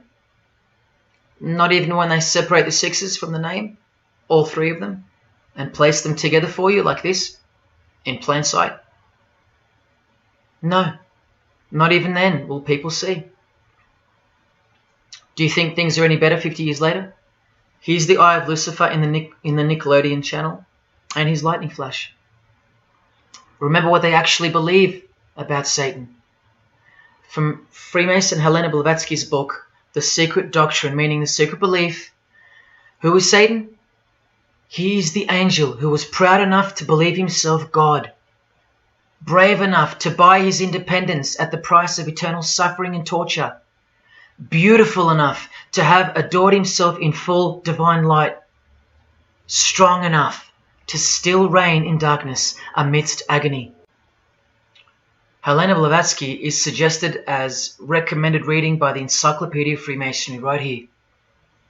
And the Grand Pontiff of Universal Freemasonry, speaking of Lucifer, Satan and the Devil on page 407, writes that to the initiate, the devil is the instrument of liberty or free will.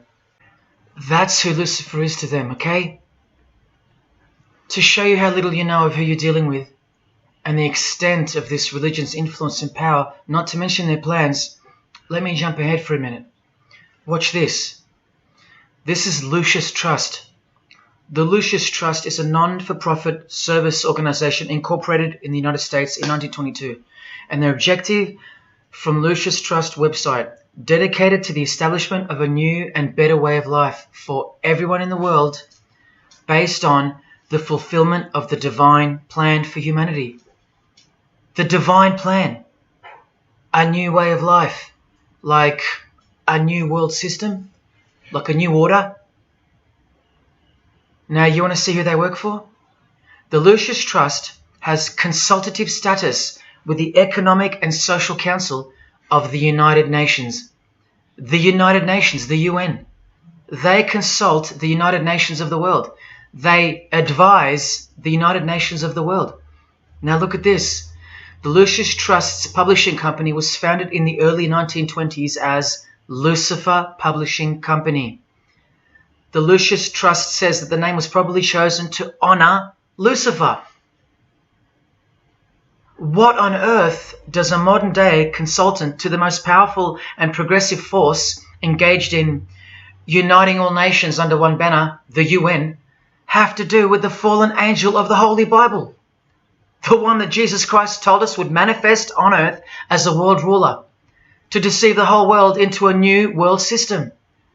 Yes, that angel. Why on earth would they honor that angel? Well, that's easy. They were founded by Freemasons. Incorporated into the United States by Alice Bailey and her husband, Foster. Well, here's a book written by Foster the Freemason, The Spirit of Freemasonry, published by Lucius Press, also known as Lucifer Publishing. And one last thing. If you dig a little, you'll find an article on their website, The Esoteric Meaning of Lucifer, on a modern company website with consultative powers to the United Nations of all things. Wow, I really hope you're seeing this. In the article it states that the Baileys had enormous respect for H.P. Blavatsky, who stated in her renowned occult book, The Secret Doctrine, on page 245 in the chapter called Holy Satan. It is Satan who is the God of our planet and the only God. Then the article goes on to say that the Baileys sought to elicit a deeper understanding of the sacrifice made by Lucifer. Everything has been reversed. Evil is good, Jesus is the enemy, and Lucifer sacrificed himself for you, not Jesus Christ, the one who washed the feet of his disciples and the only one they fear. Modern progressive atheists do not influence world events, people. Satanists do. Remember the goal of the Lucis Trust? The fulfillment of the divine plan for humanity. Yeah, the divine plan exposed by Jesus Christ in the Gospels. Hence their war on the Bible and the abolition of it from the school system and even from modern Christian churches who dare not preach from the book of Revelation. Your most highly evolved and contemporary leaders of society secretly believe that in the theosophical perspective, the descent of these solar angels was not a fall into sin or disgrace, but rather an act of great sacrifice. They believe in the fallen angels and their revolt against God as revealed in the Bible, led by the devil, the chief commander of Freemason Bob Dylan, remember? These people make contact with these fallen angels, with the royal art of Freemasonry called witchcraft. Please stick around, let me show you that. How many solar angels does the Bible say followed Lucifer out of this heavenly realm?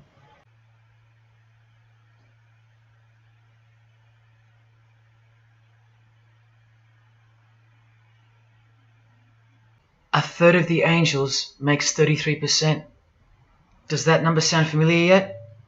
33 degrees of Freemasonry. Just a coincidence? From the Gospels again, which expose these people every time. Do not let anyone who delights in false humility and the worship of angels, and who has access to some visionary world, beguile you, trick you of your reward. You still don't believe that the false humility of the charitable fraternity of the Freemasons is behind it all? Well, Blavatsky also published a magazine called Lucifer with a woman named Annie Besant. And here's a letter written by Annie herself with the official Masonic letterhead. And here Annie signs off as a 33rd degree Freemason. Printed also in the left-hand corner, Annie Besant, 33rd degree, and a member of the Supreme Council. Undeniable and undisputable. Please don't make me prove it to you over and over. Have you caught a glimpse of who you're dealing with yet? They're all Freemasons, high-ranking. And they're all buffeted by a plethora of Masonic dupes who don't know any of this because they can't decipher the symbols and they don't care to try. They're proud and boastful and defensive of their beloved fraternity, in which they get to rub shoulders with the most important people of their suburbs, cities and towns, and in which they got on their knees to take blood oaths of death, calling other old decrepitated men worshipful master, yet still they think it's innocent and has nothing to hide. Delusional and lost, almost beyond hope. Some of them still think it's a Christian organization, just like the founder of the Satanic Church described. What do you get when you carefully conceal Satanism with Christianity? You get Freemasonry. People, Satanism is at the core of our world, and it is behind the new order that will be implemented soon enough. It will be all done through deception. You'll be tricked. Remember how I told you that the all-seeing eye sees that we're in hell? Well, the massive witch and Freemason Helena says so right here. Satan is the minister of God, Lord of the seven mansions of Hades, the angel of the manifest worlds. Hades means hell, manifest worlds means earth. This is who you're dealing with. This is the religion and the beliefs of the rich, powerful and famous. And yes, politicians. Do you want to go back to sleep? You can sleep after this. Or wait till I show you what they're going to do to you, coming up in this many minutes.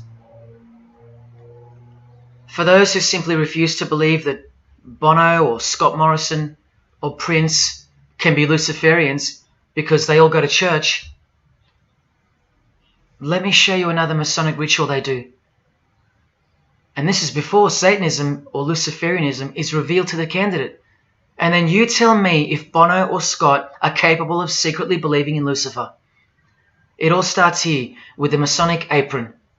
Different kinds signifying different grades. Have you guessed what it's hiding yet? The genitals.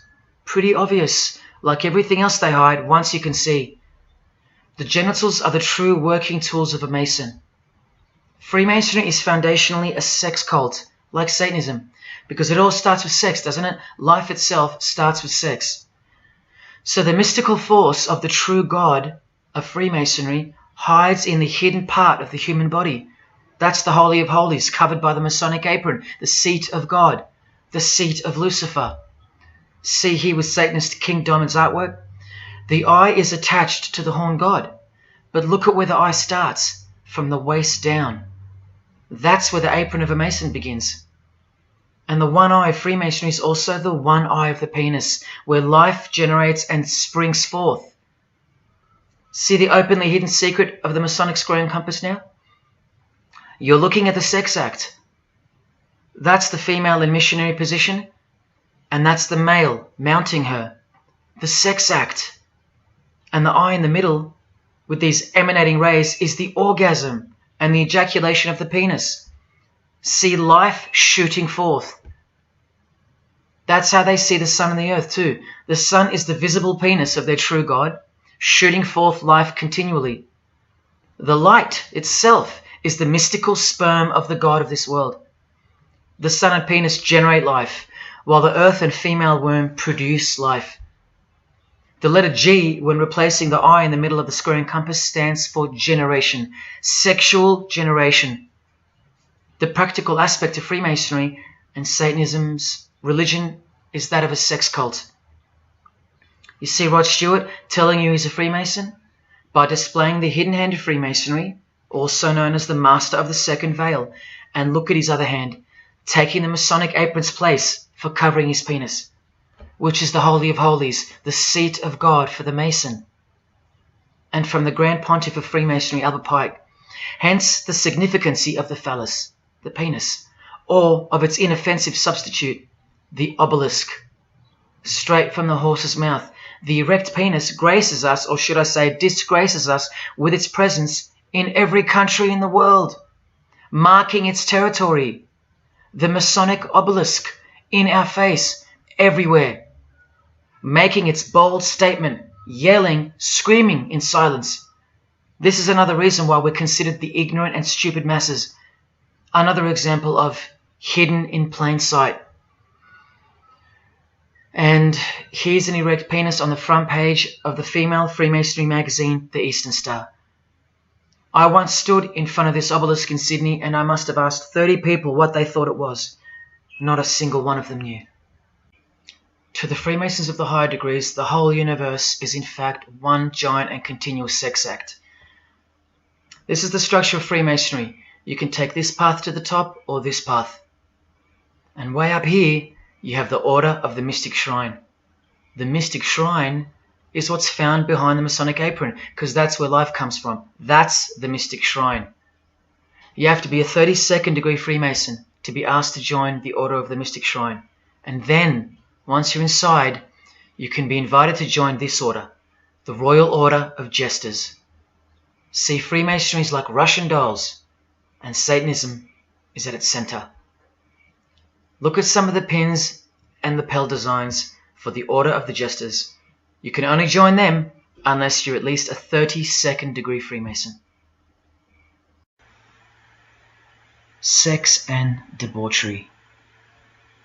Erections. The adoration of the phallus. Masturbation.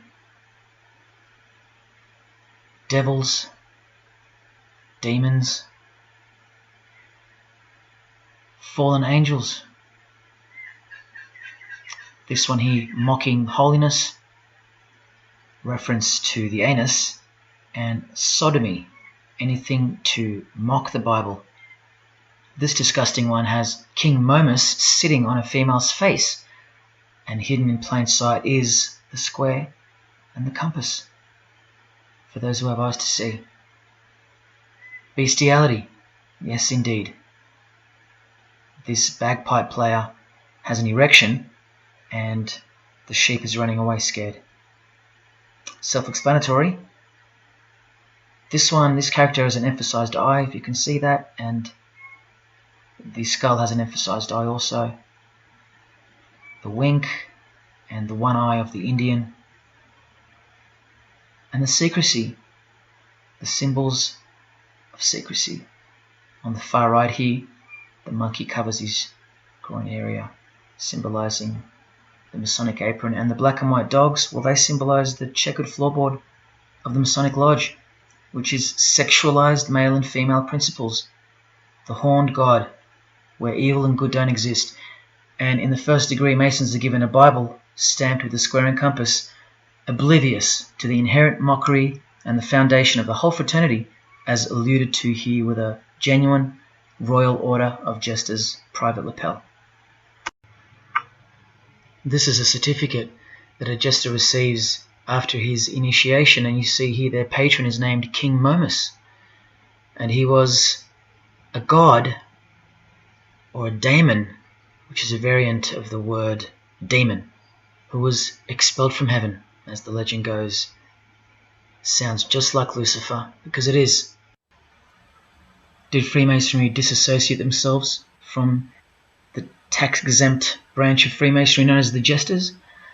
Well, no, they didn't, because, I mean, this is rare footage of an event within the lodge. Now, I'm sorry about the quality of this, but this is a Masonic lodge. So for Masons that want to say that the Jesters are contrary to Masonry, well, look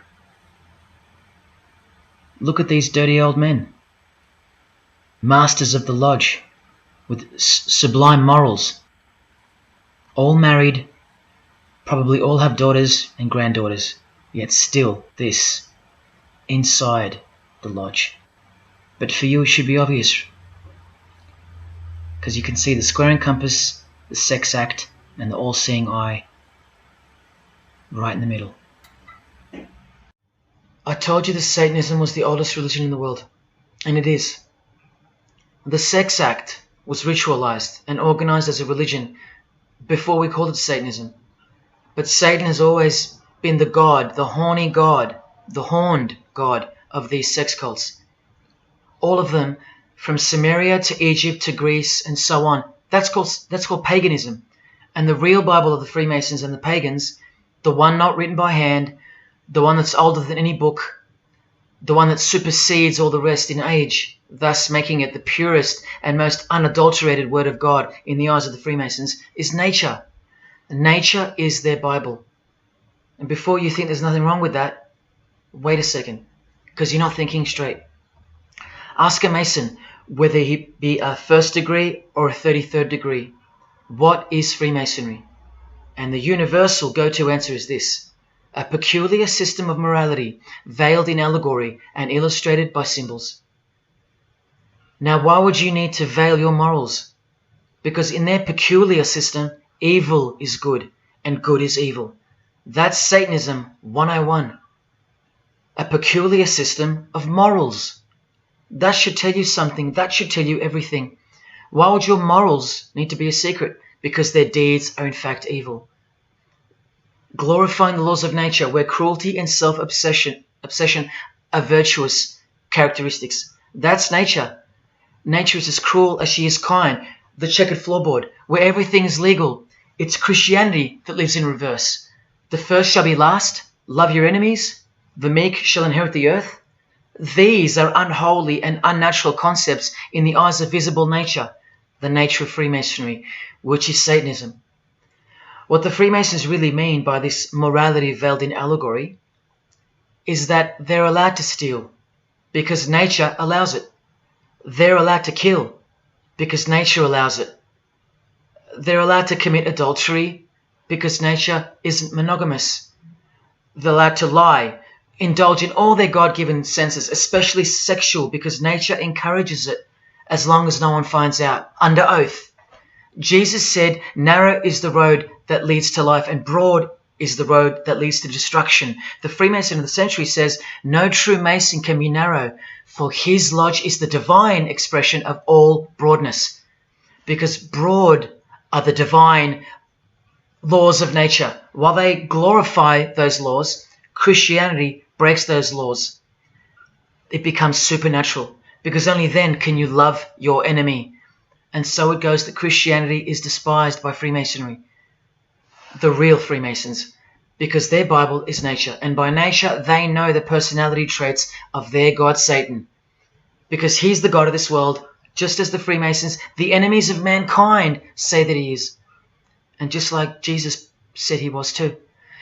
So they believe that Jesus is evil because he denies human nature and burdens us with the knowledge of sin. Observable nature, that's what guides the Masons' ethics and the Masons' morals. That's why they're called Freemasons. Believe you me, because they're free from moral obligations, free from sin, from guilt. They're free from Jesus Christ. These people are introducing this new system of the world, this new age. You're going to miss Christianity when it's gone. Mark my words. Because you have no rights in the eyes of nature, which is the Bible of Freemasonry and Satanism.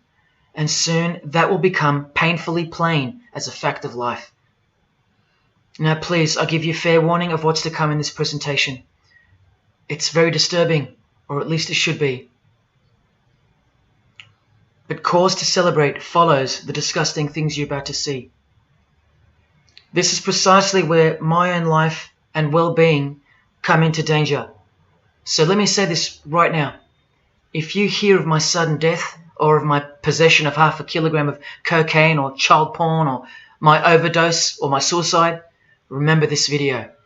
And if something so unfortunate should happen to me, may it serve as a catapult to you and as a remembrance of the conclusion to this presentation, which is this many minutes away. Do I really think they're going to make me pay for this video, for breaking my oaths? Well, seeing as people are so far gone, lost in the illusion that secret societies have constructed around you and inside you, and seeing as they can simply pull this video down, close my account and whatnot, no, I don't think they'll come after me. But if they do, let me say this to the Grand Lodge that orders my demise right now. Jesus wins. So in saying all that, here we go.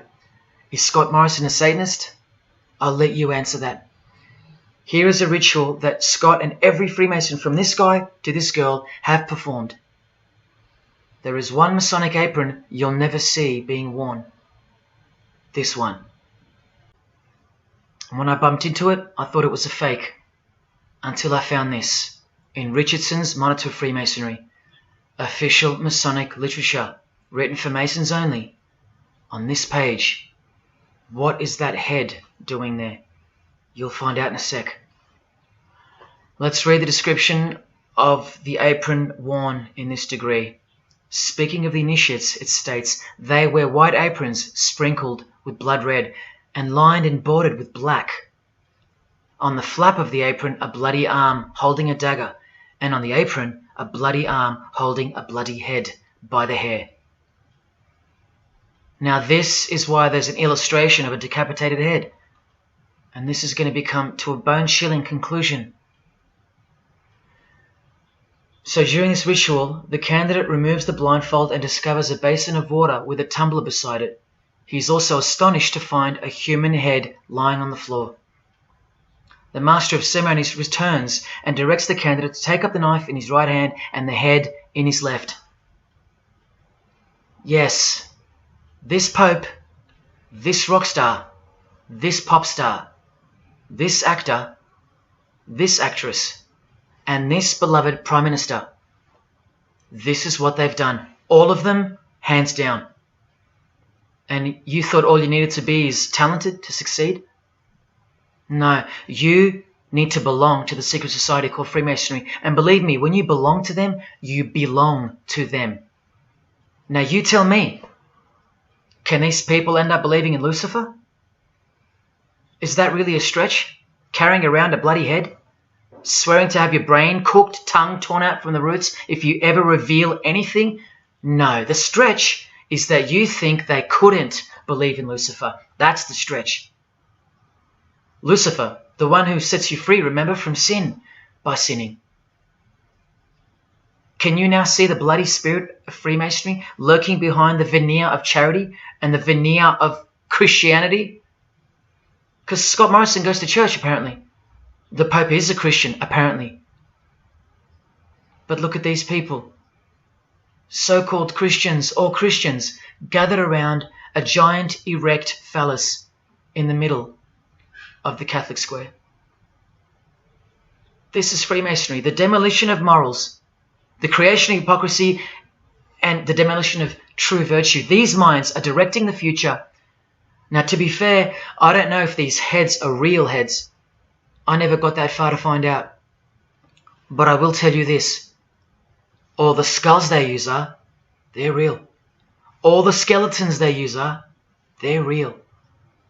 And they run every single noteworthy funeral home in Australia and the world.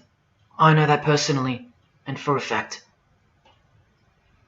Once again, you are only seeing the tip of the iceberg, because I can't bring myself to tell you about what I really know of the rituals that come after the 33rd degree Freemasonry. For as much as they celebrate life in various grotesque ways, they also celebrate death in ritual form, which are the things I can't speak of to you. They have to celebrate death in order to prove that they can see things through the all-seeing eye, the one that sees above evil and above good, the checkered floorboard, where things kill each other to live, where life is cruel, where morals are broad. There is no sin, there is only nature. See, these Masonic rituals are designed to desensitize the candidate further and further in preparation for the raw truth of Satanism, the truth which is plainly stated by the Grand Pontiff of Universal Freemasonry. Lucifer is the light bearer, and that you should doubt it not, from their own literature and from their own mouths. Until finally the candidate's introduction into the royal art of Freemasonry, witchcraft, the ancient craft. Why do you think that witchcraft has disappeared? It never disappeared. It was hidden, forced to go into hiding by the appearance of Jesus on the human scene. Another reason why he's passionately hated, and soon him and his ways will be done away with in this new world, and so will your rights. You still don't believe me? You're still doubting all the evidence, like the Freemasons are counting on you to doubt. Well, remember from the Encyclopedia of American Religions, the continuing impact of speculative, modern Freemasonry provided fertile soil in which new magical orders could grow. Watch this 2-minute clip. I can vouch for every single thing you hear come from the former Masons' mouths. In the initiation in Freemasonry, we had to be recommended by another Mason. Well, in order to join witchcraft, you have to be first screened.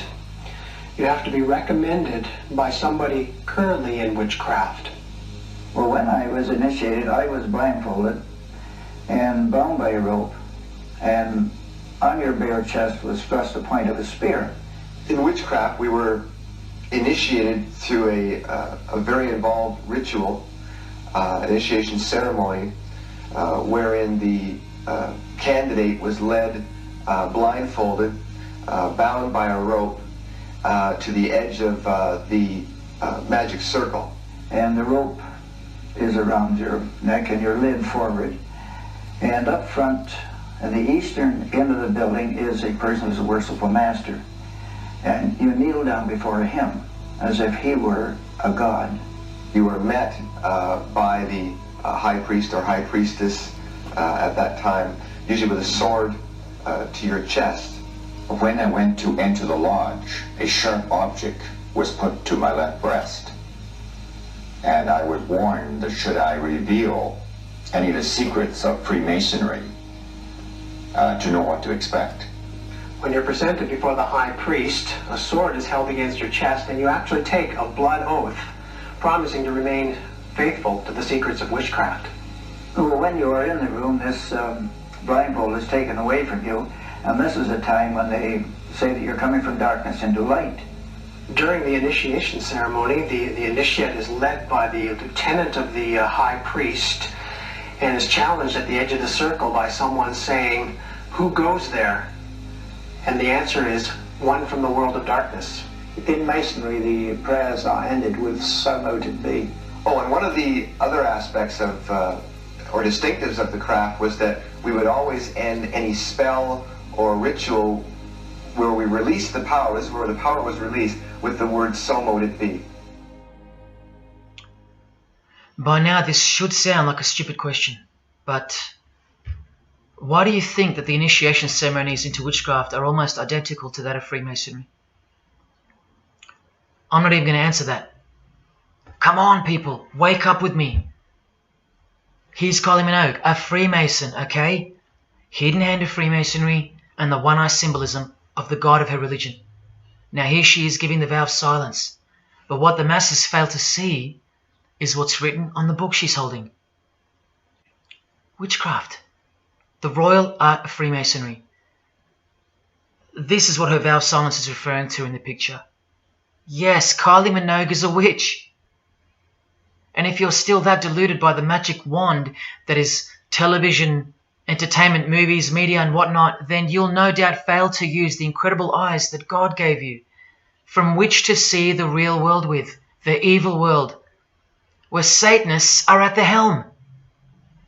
The ban on witchcraft was only officially lifted in England in the 50s, after more than 1500 years. So that tells you who's in control now. And when I give you a glimpse into witchcraft in a minute, you'll see why it's evil. And why it should be anything but legal, even when using it for so-called good. Because the well they draw from is poisoned. But thanks to propaganda, the craft of the witch has been absorbed into the realm of fantasy. Justin Timberlake here is also referring to magic in this cover art, with the all-seeing eye looking through the number of their god. Magic. Magic is a much smoother and more acceptable word than witchcraft, that other word. That word still retains its ferociousness, its true character. But that word has been sterilized. That word isn't real to you anymore. You can't feel it for what it really is. Or if you do, your mind has isolated it, confined it to some small groups of unimportance scattered here and there over this diverse world. And so it's nothing to be feared or concerned about. But that's the furthest thing from the truth. Now, some witches want to say that witchcraft isn't Satanism. That's either more delusion or misdirection, as confirmed here by Anton LaVey in the Companion to the Satanic Bible, when speaking of the followers of the Witchcraft Not Satanism school.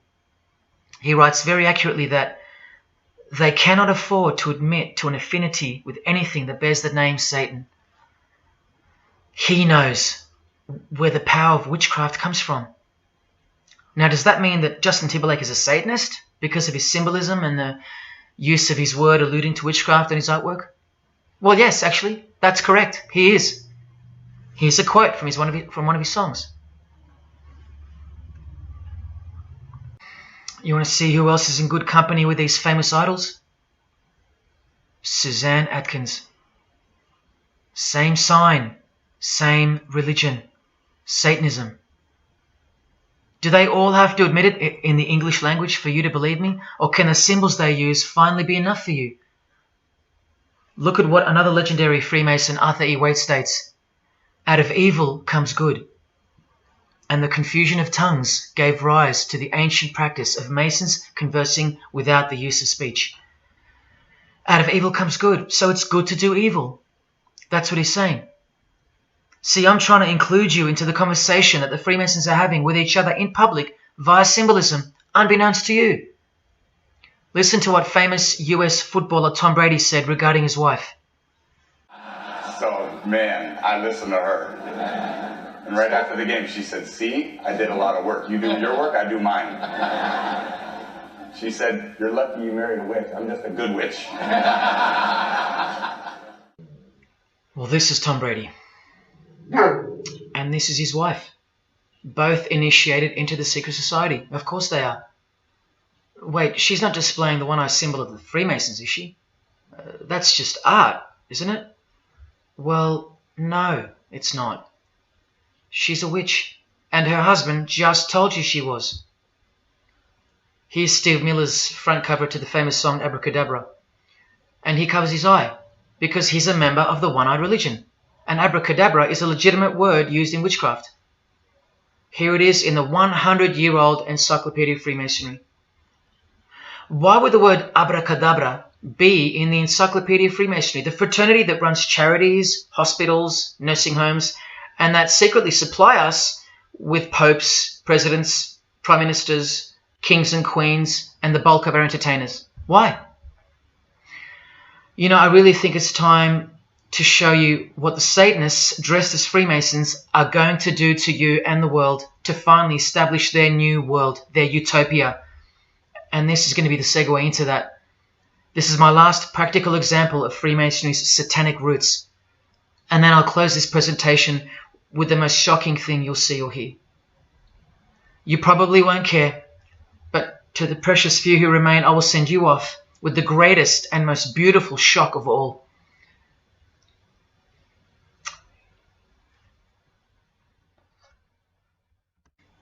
This is Jay-Z inside his Masonic lodge. You can see the Masons in aprons in front of him. This is where Jay-Z takes his sick oaths of silence, kneels down in front of other men, and calls them Most Worshipful Master, an appalling title to give to a man on this planet. Jay-Z the Freemason writes songs like this. This one's called Lucifer. And in Empire State of Mind he writes, Jesus can't save you. Life starts when the church ends. Oh, but he can save you, Jay-Z. He can even wake you up just before you collide into a concrete wall doing 120 kilometers an hour. I should know. This is fellow member of the craft Alicia Keys, who sings on the track. Here she is, showing her allegiance and wearing the broken and bloody cross of Jesus Christ, the occult peace sign, pure hatred for Jesus. There is peace when your conscience has been killed, seared to sin, and you can indulge to anything, a false and temporary kind of peace, no doubt. Here's a shot of Jay-Z's clothing line, purely Masonic, The Craft. Well, this is the craft he's referring to. This is him with well-known witch Marina Abramovich, also showing her sign of allegiance to Freemasonry. Now here we go. Here's Jay-Z wearing a most revealing top and the dead giveaway that you need to see behind the curtain of Freemasonry. Do what thou wilt. Do whatever you want. That's the adopted motto of the most notorious Satanist of the 20th century, 33rd degree Freemason, Aleister Crowley. Here is his certificate of appointment, known as the 33rd degree inscription and the double-headed eagle of Freemasonry. And here, next to his name on the certificate, including the symbol for a Grand Commander of Freemasonry, as shown in their encyclopedia. But to really confirm that he's a Freemason, here he is doing the Masonic sign of the Master of the Second Veil. Now here's a legitimate letter from Aleister. Again, the addition of his inscription of the 33rd degree, and he signs off with a symbol of the past Commander of Freemasonry. What does he write beside it? Baphomet. This Baphomet. Now listen to this man to get a clearer picture of the truth behind the secret religion of the stars and the leaders of the world. Aleister is the founder of a Luciferian church called the Ordo Templi Orientis, and he named himself the Beast 666, straight from the Bible, depicting the number of wickedness in human form. In his what's called Libers writings, he says, "With my hawk's head, I peck at the eyes of Jesus as he hangs upon the cross." Do you see the hatred? You think they don't hate you too? Keep watching. And from the equinox, with the all-seeing eye of Freemasonry, this illustration. What does it mean? The writer himself explains. The picture is symbolic of the new eon, the new age. From the blasted stump of dogma hangs the hag with dyed and bloody hair, Christianity. There's a massive glimpse into the New World Order that's coming. Keep watching. And down here, do what thou wilt is the true nature. The true nature, remember? The broad morals. There is no such thing as evil. So do what you want. Can you see the Masonic future yet? Can you see the hidden hatred that pulses through its veins? If they believe in do what thou wilt, what do you think they will do to you? And what do you think they'll do in order to build this new world? This is from a commentary on his book of the law. The Beast 666 adviseth that all children should be accustomed from infancy to witness every type of sexual act. Do what thou wilt.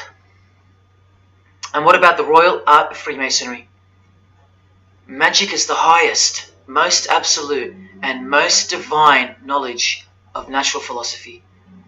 What a statement. The highest, most absolute and divine. Well, let's have a closer look into some of the more hidden secrets of the most divine natural philosophy known as magic.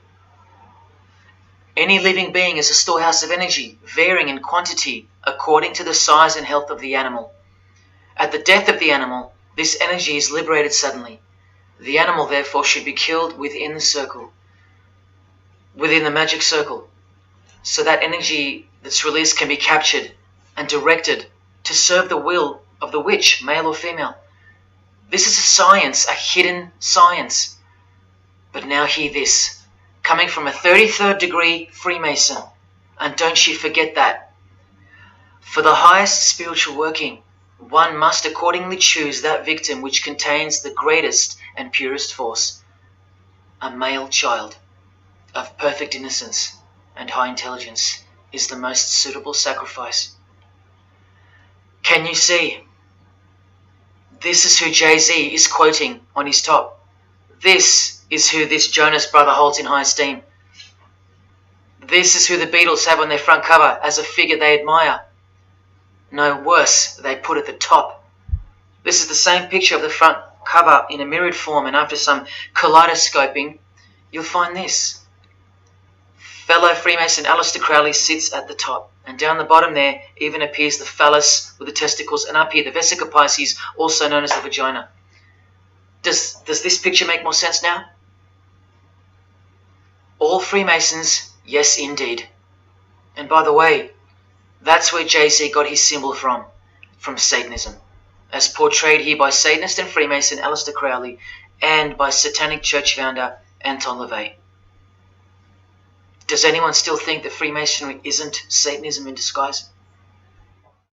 Let's finally take a peek into the royal art of Freemasonry. And this is the briefest way I can show you from the complete book of magic and witchcraft.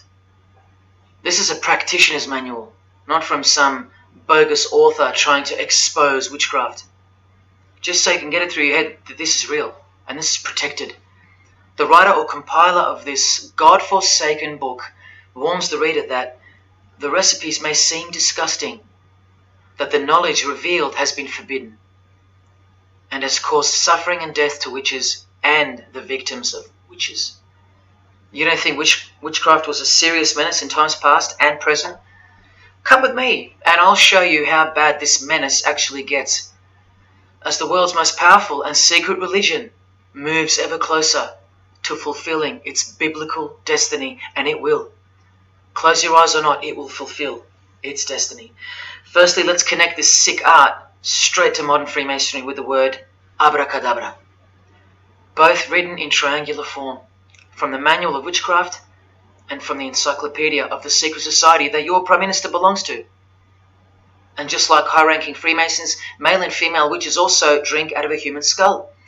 But here the practitioner drinks wine, in which they first dissolve or boil the brains or heart of an animal, before consuming it all from the human skull. In this ritual, the initiate is instructed to drink in the night at spring water, out of a skull of one that hath been slain. That's right, out of the skull of a human who's been murdered or sacrificed. Otherwise, eat a pig with a knife that slew a man. Please don't turn away.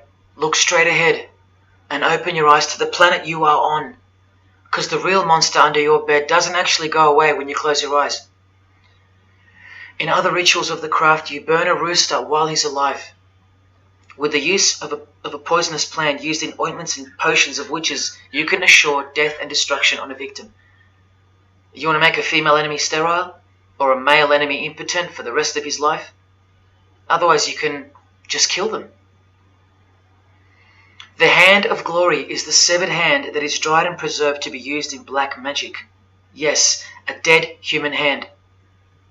A black circle is most effective for operations of evil. The use of blood and sex in ritual was considered helpful for obtaining the necessary energy to successfully work magic or achieve mystical insight. But here's where the darkness thickens even further.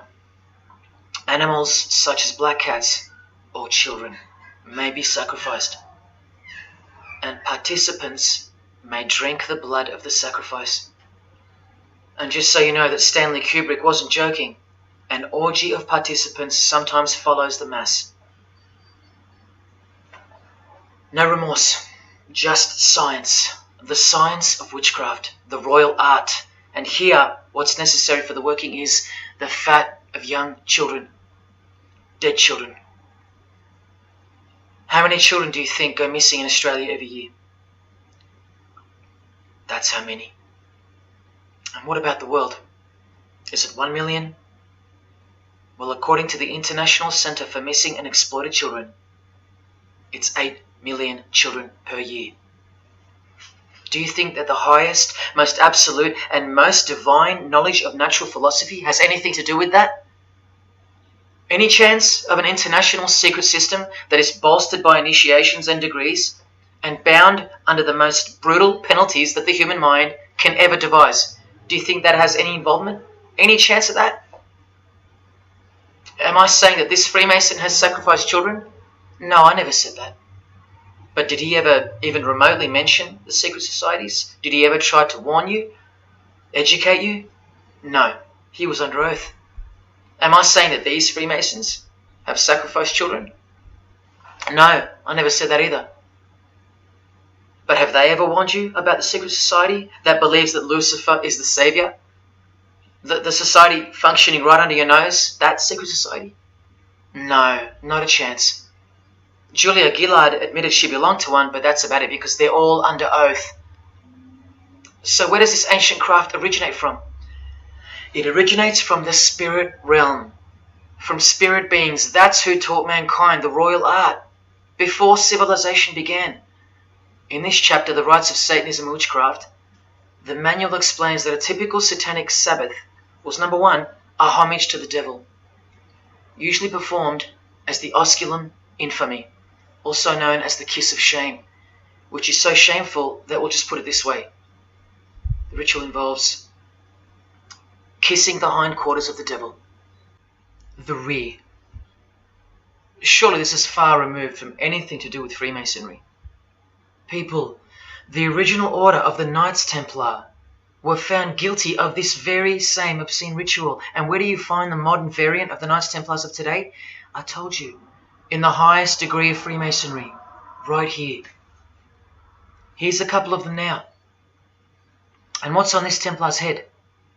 From the Masonic Encyclopedia, remember? A symbol of the Baphomet, according to 33rd degree Aleister Crowley. And we could confirm that in the Satanic Bible. That's exactly what's hiding deep inside of Freemasonry.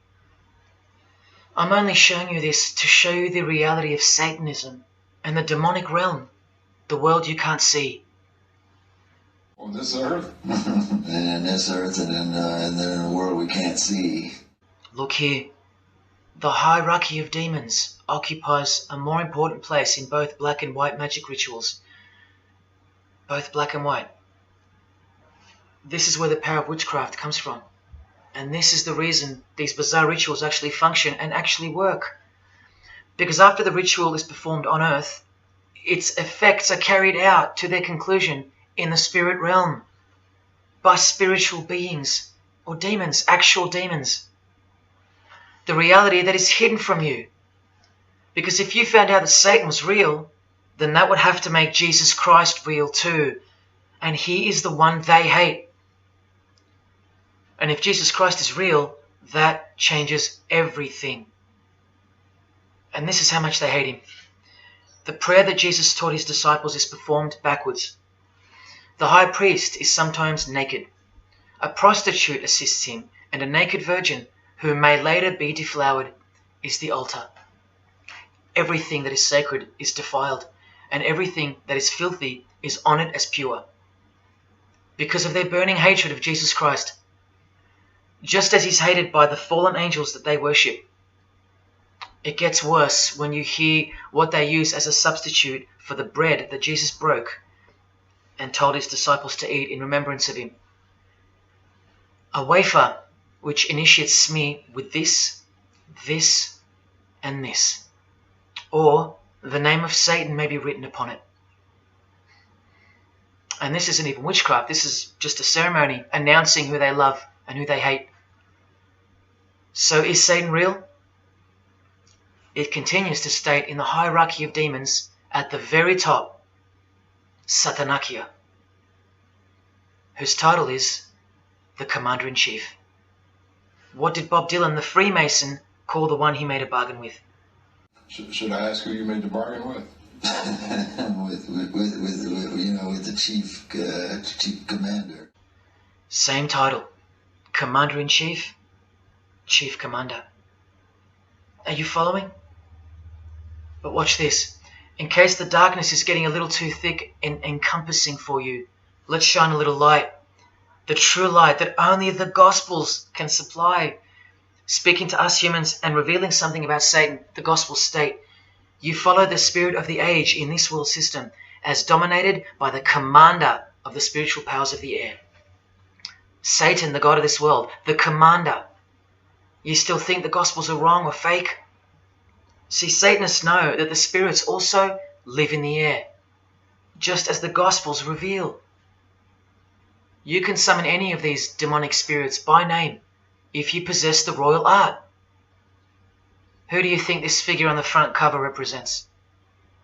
A magician who is inadequately prepared and cannot attain his desires may seek the aid of Satan. That's who this is. Now that you know, hopefully for a fact, that these are people at the top of the human food chain, do you think they'd be fooling around with stupid fairy tales? No, witchcraft and Satanism is absolutely real, hence their earthly power. This demon here, fifth in the pyramid structure, holds the title of Inspector General. And what's the title of the highest degree in Freemasonry, who exists in every local lodge in every suburb, a suburb near you? Inspector General. Same title as the living demon. Do you believe me now?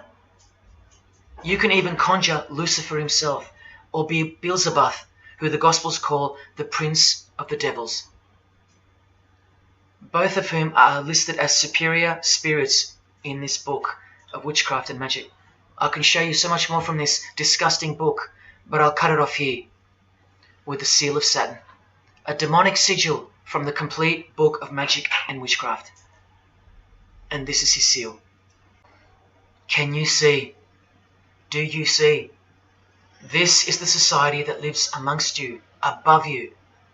The one-eyed religion of Freemasonry, hidden right in front of those who have their eyes wide shut.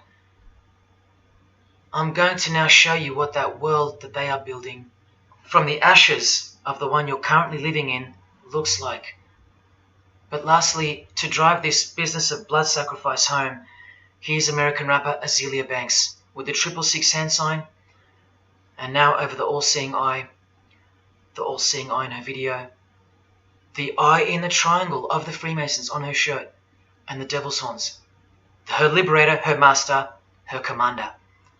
And now displaying the secret society vow of silence, along with that, the last brief glimpse into the highly concealed royal art of Freemasonry.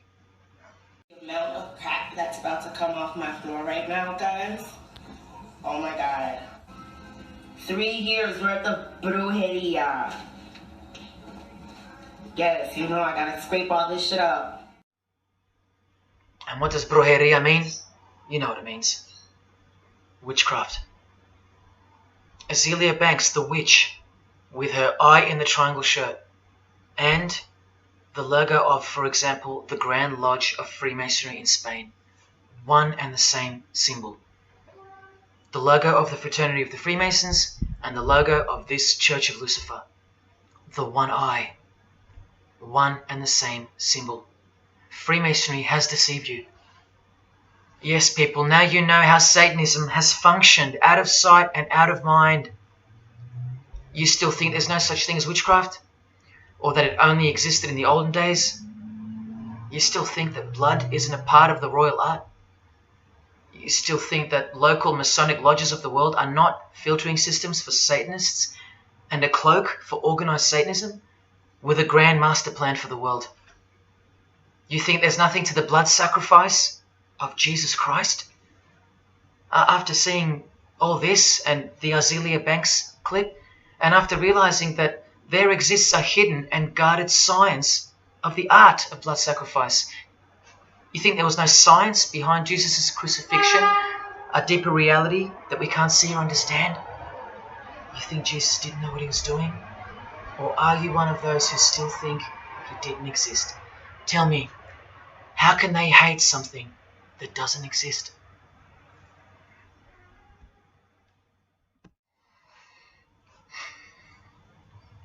If only you could hear from some other Freemasons who have the courage to break their oaths. But you won't. You won't.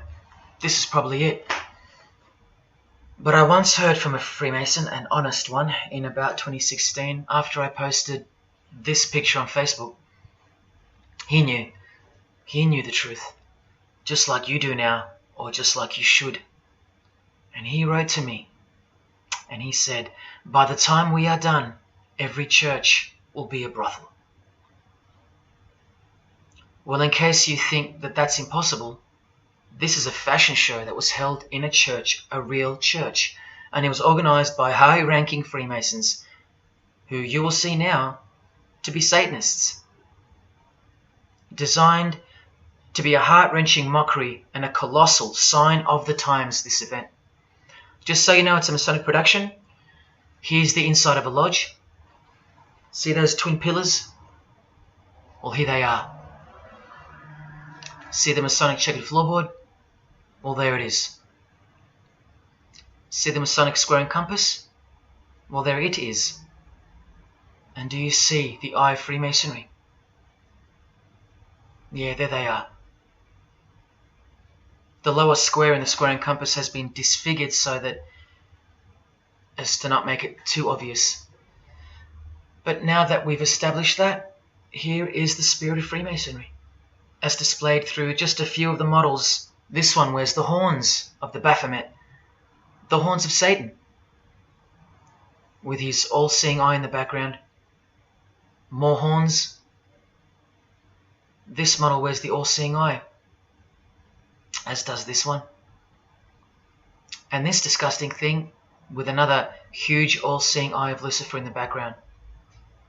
Then there's this, with a satanic pentagram on her face. And finally, this male model in a skirt with two satanic inverted crosses of Jesus Christ on his top in a church. Oh, the morbid victory of the Freemasons. Unstoppable. For now. When people like Lady Gaga cover one eye while wearing an inverted cross, and you don't see the connection of the one eye symbolism to Satanism, then your observational skills have been compromised. In the span of 2 days, I saw these ads in my local shopping centre. And that alone tells me that the satanic age is here, manifesting all around us, seemingly invisible, while you look straight ahead through the symbols. Just like the initiation process of the secret societies themselves, society at large must be incrementally introduced and seduced into further depravity and self-love. And haven't we been slowly but surely perverted over time, degree by degree, until we think that men dressing as women is beautiful and healthy, anal sex is a form of expressing love, the sick world of pornography is considered as liberating for women and men, and protected by free speech. In California, babies are allowed to be aborted after birth because it's a woman's choice. And that's not considered murder. A world where we should applaud young children like Desmond is amazing, cross-dressing while he dances for gay men at a gay bar on a podium because he's paving the way for the kids of the future.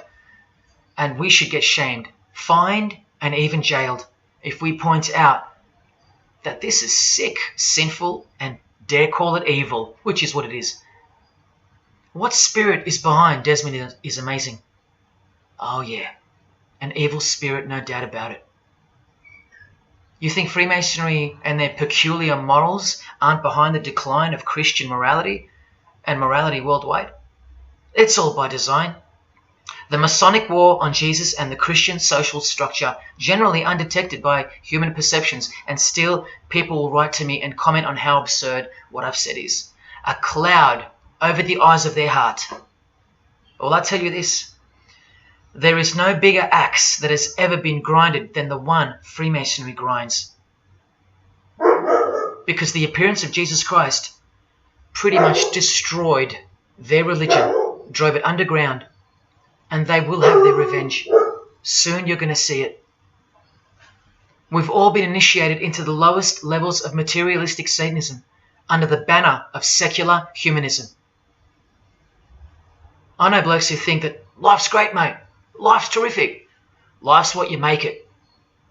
Evil, Lucifer, Satan, these are just words that Christians invented to help them sleep better at night. There are no cults. There are no conspiracies. John F. Kennedy's speech about secret societies plotting against the world, that's not relevant anymore. That's history. There's no such thing as Satanism amongst civilized people.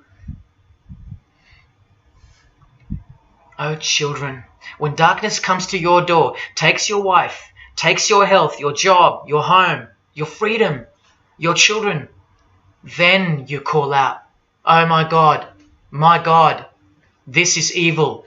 Why is this happening to me? Well, here comes the darkness. Here comes the evil. You want to know what the New World Order looks like? You want to know what the future holds?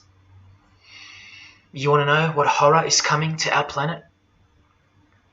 As Jesus told us, for then there will be great distress, unequaled from the beginning of the world until now, and never to be equaled again. Ladies and gentlemen, welcome to the Masonic New World Order. These are the mysterious Georgia Guidestones, also known as the American Stonehenge.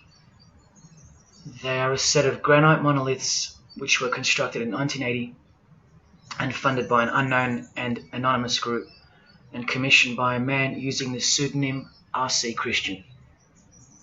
On a ledger beside the monument is written, "Let these be guidestones to an age of reason."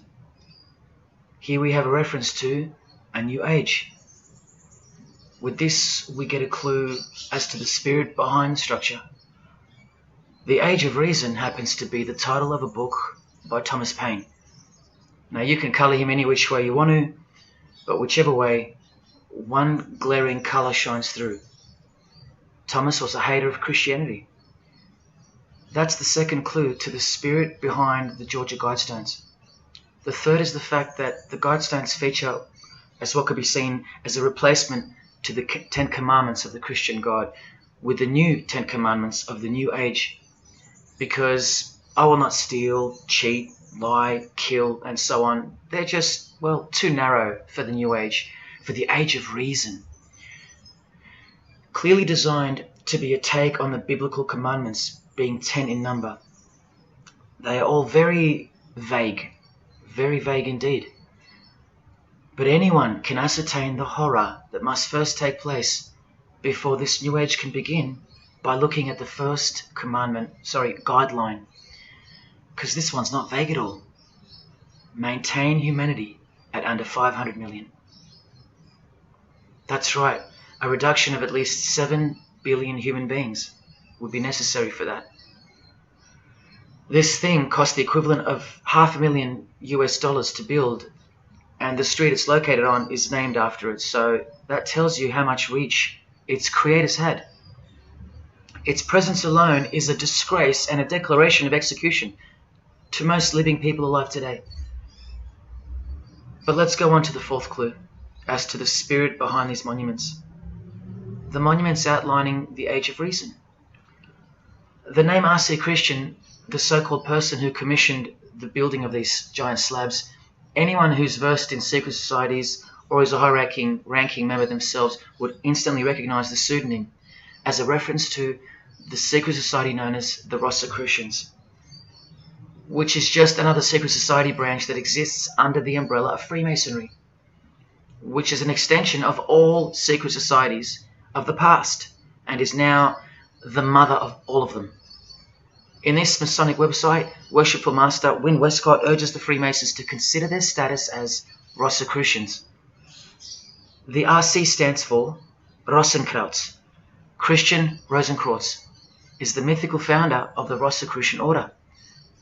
And as impossible as it is for me to prove that Thomas Paine himself, the writer of Age of Reason, was a Freemason, he did also write this book, The Origin of Freemasonry.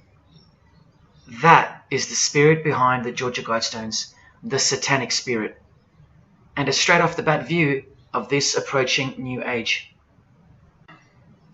I told you, the whole system is about to change, and it's not going into the future, it's actually going back into the past. The old religion, that's what's taking everything over. And you'll walk straight into it, blind as a bat, thinking these people want to help you. They will appear as your saviors, forgetting or never being told in the first place that all this time there have been two societies in the world. The visible one, which is the one we're in, and the invisible one. Remember that the invisible one considers you profane, vile, and vulgar. Why on earth would they want to keep you around? In a book I can't mention written by them, people are referred to as useless eaters. We've become excess inventory, redundant, and past our use-by date in their eyes. Think about this. According to a prediction by information technology and research advisory firm Gartner, 1/3 of jobs will be replaced by software, robots, and smart machines by 2025. That's 4 years away. Google engineering director Ray Kurzweil anticipates that robots will have reached human-level intelligence by 2029. And by 2050, 80% of all jobs will be eliminated by automation. What on earth are you and your family good for then? What do you think the secret society will do to the vile multitude then? The utopia is coming, but it ain't your utopia. You still think that by the measure of the minds of international Satanism, you should be kept around? This excess baggage that the bulk of society has become? No, no, no. The new age is dawning. And generally speaking, you're not invited. It'll just look like you are. Remember that Charles Darwin, the Freemason, is listed as an influential figure in the Satanic Church. So mass murder and mass death are natural and necessary themes in the name of evolution, an artificially induced evolution into this. Here's the same image in real life in Eilat, Israel, seemingly unrelated to the seal on the US dollar bill, right? But standing in glory with a Masonic square and compass, telling you exactly who owns this pyramidal symbol, complete with the one eye on top. Same symbol, same designers, worshipping the same God. You should be getting goosebumps by now. Is this a conspiracy led by international Freemasonry? Oh, you don't have to bet your life on it, because your life has already been placed as a bet on your behalf and without your knowledge, but with your permission, because all of the information is hidden in plain sight. In your face is where it's hidden. You're going to lose this battle unless you've been hidden in Jesus Christ, the only one who warned you that the new age is a trap and that it is the climax to this epic drama being played out on planet Earth. Now hang on, brace yourself, because I ain't going to let you down. This is a magazine called The New Age, but if you press rewind, you can find its source. Supreme Council of 33 Degree, Freemasonry. This one stretches way back to 1922. See the twin pillars of Freemasonry? Look, this is 19th century Freemason and New Age pioneer Helena Blavatsky on the cover of this edition. She's the one who wrote that darkness is absolute light, and that Satan is the god of our planet, and that we are in hell. But do you think the readers of these magazines are told that? No. Darkness is sold as light. Satan is disguised, and it's him in the details. This Masonic New Age magazine was the precursor to all magazines and trends, promoting the great deception of self-love and spirituality. Meanwhile, you're feeding off the plate that Luciferians serve you. Look at how the Satanic Bible in 1966 reveals the reality behind the curtain. Evidence of a new Satanic age. A new age. The new Satanic age. All rigged and all propelled by Freemasonry. Satanism's magic cloak. After all, and I think you should have guessed by now that Anton Szandor LaVey, the founder of the Satanic Church, the one who vowed to help destroy Christianity, is himself a Freemason. I can't prove it to you, but I know it, because of not only his obvious fondness of the fraternity of the Freemasons and the mention of it in his Satanic Bible, and its vital role in the Satanic takeover, but also because of the symbols, specifically this one, generally called the Devil's Claw or the Lion's Paw. Freemason James de Rothschild displaying the Devil's Claw or the Lion's Paw. X-Factor's L.A. Reid showing the Devil's Horns next to fellow Freemason Avril Lavigne. The Secret Society sign for the Devil's Number, and displaying the Devil's Claw over and over. The better example is with New Age guru Annie Besant, co-writer of Lucifer magazine and 33rd degree Freemason, also showing the Lion's Paw here and here. But the best example I have is with Aerosmith, guitarist Joe Perry clearly displaying the sign of the Master of the Second Veil of the Freemasons, and right next to him, Steven Tyler, doing the Lion's Paw. Clearly both Freemasons, secretly showing their allegiance with symbols. And here's Anton LaVey displaying the same Masonic symbol. Yes, a Freemason founded the Satanic Church. Now that we know who's really behind the so-called New Age, listen to some of the confessions of the New Agers in their literature, once you scrape past all the talk of spirituality and love and rainbows. New Age author, feminist and hater of Christianity, Barbara G. Walker writes in The Woman's Encyclopedia of Myths and Secrets, a 666, 666, was the magic number of the triple Aphrodite. She further compliments the number when she calls it the miraculous number 666. Speaking of the New Age to come, PhD Christopher Hyatt writes in Undoing Yourself, as we moved closer and closer to the well-planned for and long-awaited invocation of the Prime Minister unto the very King of Hell, the Grand Vicar of Lord Lucifer. Yes, the very well-planned for and very long-awaited indeed. Do you see what's coming? Mr. Hyde also enlightens us in the fact that opposites do not exist apart from the mind. Evil and good are all in your head. That's why you should brace yourself, because these are the minds creating the New World System. He confirms this. The New Age will require new men, men of high consciousness and fortitude. All of our present dogma models will crumble. He means the Christian and the Christian social structure will crumble. In the introduction to the book, another PhD, Robert Anton Wilson, tells you what the New Age really thinks of the Christian social structure, which you have more or less enjoyed your whole life, Christian or not. Christianity and democracy have been among the worst disasters to ever befall the human race. I told you, atheists, you're going to miss Christianity when it's gone.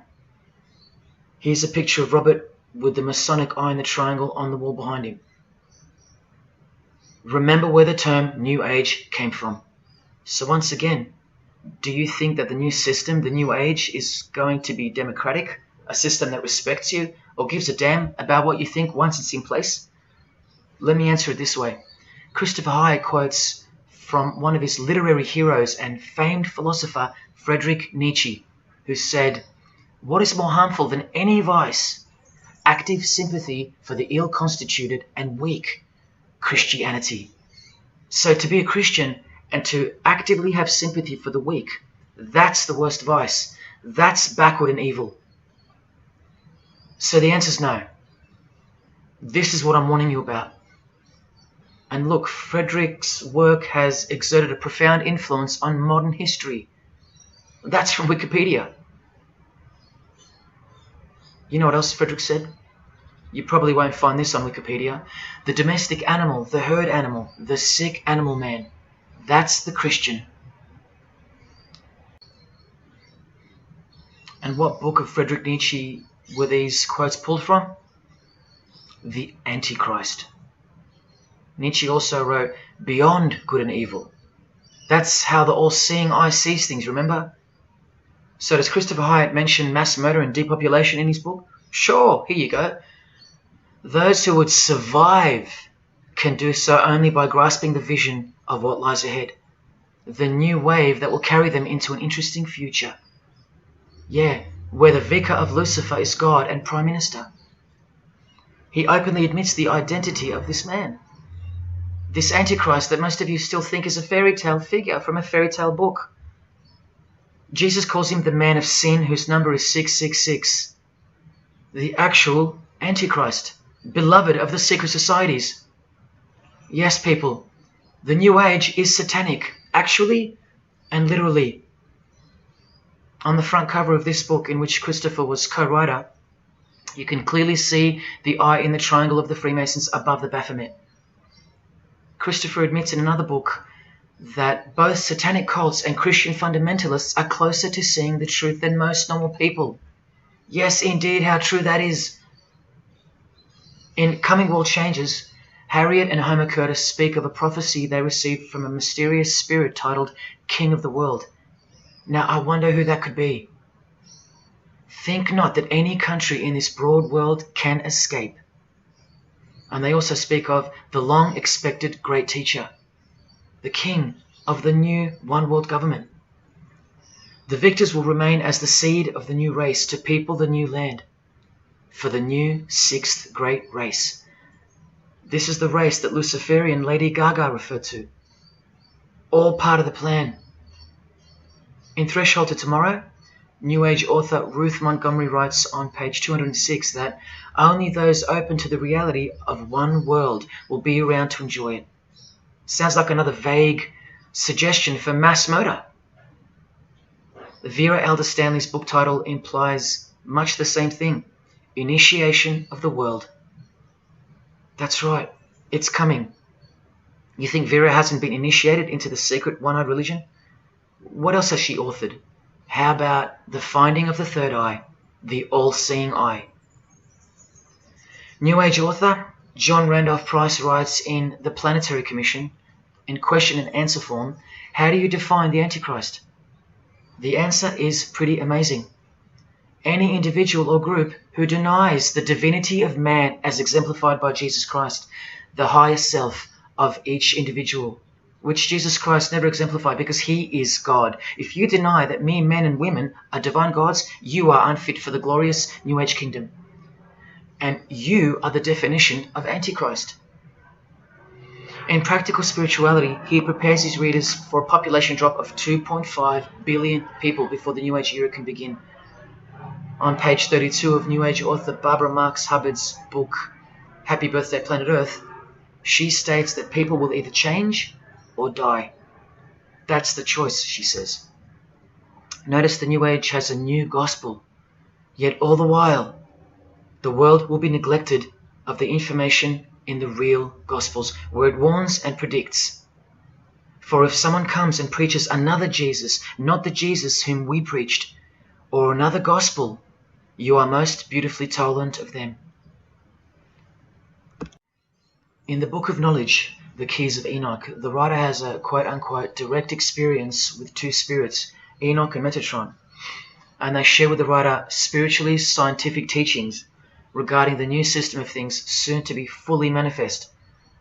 The reason this work is considered extra special amongst its readers is because it was the first book to point out the alignment between the Great Pyramid and the constellation of Orion. The first book ever. that's basically proof that these spirits, Enoch and Metatron, are the real deal. Not only that, it was also the first book to show the direct relationship between DNA coding and the divine name. That's pretty serious, and the atheists should be really waking up by now, because this is the world's most powerful and secret religion we're talking about, nothing less. The writer was told that those who govern the earth are those who have fallen from the heavens. He calls them the masters, and even states that they were punished with penalties that were assigned to each. These are the fallen angels of the Bible, people. These are the masters of the Masonic New Age, as proven here in one of the illustrations from the book. Same symbology. This worldwide catastrophe that is coming will bring about a complete reorganization of Earth's life system. And like all high-grade initiates of the secret societies, every attempt is made to bring positivity to the number of the Vicar of Lucifer.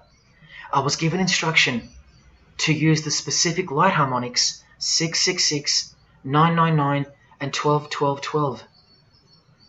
The spirits further inform the writer of the Keys of Enoch that the pattern 666 is used to identify you with respect to the Earth's vibration. The number of the beast of the Book of Revelation of Jesus Christ is not only being glorified, it's manifesting in the world. And from another illustration from the book, once again, the same image we see being used over and over with the eye on top of the pyramid. This is the secret religion that encompasses us and has been influencing us for decades upon decades, 2 to 3 centuries, in fact. Just like the Gospels explain, this is an absolute counterfeit of the truth. Christ is mentioned everywhere, but not Jesus Christ. No, this is the Antichrist spirit, who will eventually manifest and appear to the world as one man. Doesn't sound so mythical anymore when you see that the enemies of Jesus Christ and those behind the New World System, they use biblical terms. And Christ, to depict the antithesis, the anti of the real Christ, their Saviour. And these spirits from the world we can't see are the ones who taught mankind the sick art of witchcraft. Look at who supplies this book online, sacredmagic.com. You know what magic really is and what it really entails now. So once again, you can see the connection, the relationship. If you still think that this phrase, New World Order, is a conspiracy theory, you're suffering from a medical condition. On the Lucius Trust website, the consultants to the European Union, you find the statement that the New World servers are occupied with the task of inaugurating the New World Order. In the same article, this shocking admission is made. 2/3 of humanity will stand upon the path at the close of this age, and with that, 1/3 will die, or to put it surreptitiously, will be held over for later unfoldment. That's the Lucius Trust, the word Lucius being the replacement for the word Lucifer, who works hand in hand with the EU, the European Union, stating that 2.5 billion human beings are planned to be killed off, all predicted by Jesus and only Jesus. And if you still think I'm joking or misleading you about what these people are and what they plan to do, here's a book written by the founder of the Lucius Trust, the Freemason Alice Bailey, Education in the New Age, where she, well, educates you about mass population reduction. When a form proves inadequate or too diseased or too crippled for the expression of that purpose, it is, from the point of view of the hierarchy, no disaster when that form has to go. Death is not a disaster to be feared. The work of the destroyer is not really cruel or undesirable. Do you see? Did you hear that? Through the all-seeing eye of Lucifer, the destroyer, for the purpose of the new world, death and mass murder isn't evil, it's good. And Alice Bailey in The Labours of Hercules also tries to re-educate us and protect that God-forsaken number, predicted in the Gospels to be associated with evil. The number of the physical plane activity is called the number of the beast. This idea seems to have a horrible fascination with many, but what it really means is that Virgo is the symbol of triplicity, 6 on the physical plane, 6 on the emotional plane, and 6 on the mental plane. not 666 at all. And one more time, from the consultants to the European Union, from their website Lucius Trust, to prove to you that these people are all working toward and waiting for the world leader. The coming of the Avatar and the advent of the coming one are the keynotes of the prevalent expectancy. After everything I've shown you, are you going to ignore this? Or worse, are you going to trust these people, of whom were predicted to this very condemnation 2,000 years ago? Right down to a one-world system, depopulation, and to the man who will carry the number 666, and with it implement a new system in which you won't be able to buy or sell unless you receive a mark in your hand or forehead. And what's just been announced by Business Insider? Cashless society. Due to this, by 2024. This is the manufactured trend for the world. And you better believe it's fulfilling biblical prophecy. You know that book that's been ripped out of schools and hysterically discredited? Why do you think there's a single eye displayed on all the covers of George Orwell's dystopian novel 1984? It's because the one-eye religion is the one in permanent control, where democracy and Christianity have been utterly extinguished and the remaining population live in a whole new level of permanent communism. It is well known that George Orwell himself had ties with the Fabian Society, which is a secret society complete with degrees of initiation.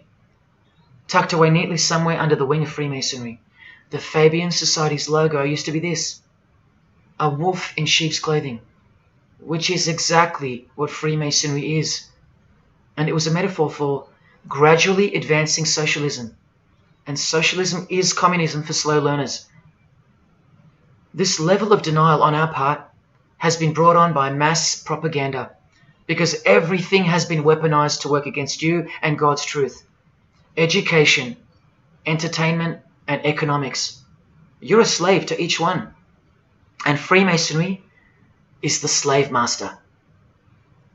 Listen to the Grand Pontiff of Universal Freemasonry tell you about it in Morals and Dogma. The blind force of the people is a force that must be economized and also managed as the blind force of steam. You are just blind energy to them, made to be enslaved. This force must have a brain. Who do you think the brain is? Freemasonry is the brain, obviously. And he's saying that we're just the body parts that move to its will. Look, these are some pictures I took of the local obelisk in my town. An erect phallus hidden in plain sight. See how the cube at the bottom is rough? In Freemasonry it's called the rough ashlar stone. Well, watch this from Morals and Dogma. The rough ashlar is the people, rude and unorganized. Once again, you can see what this secret society secretly thinks of you. Now see how the stone built on top is smooth? That's called the perfect ashlar. The perfect ashlar is the state, the rulers.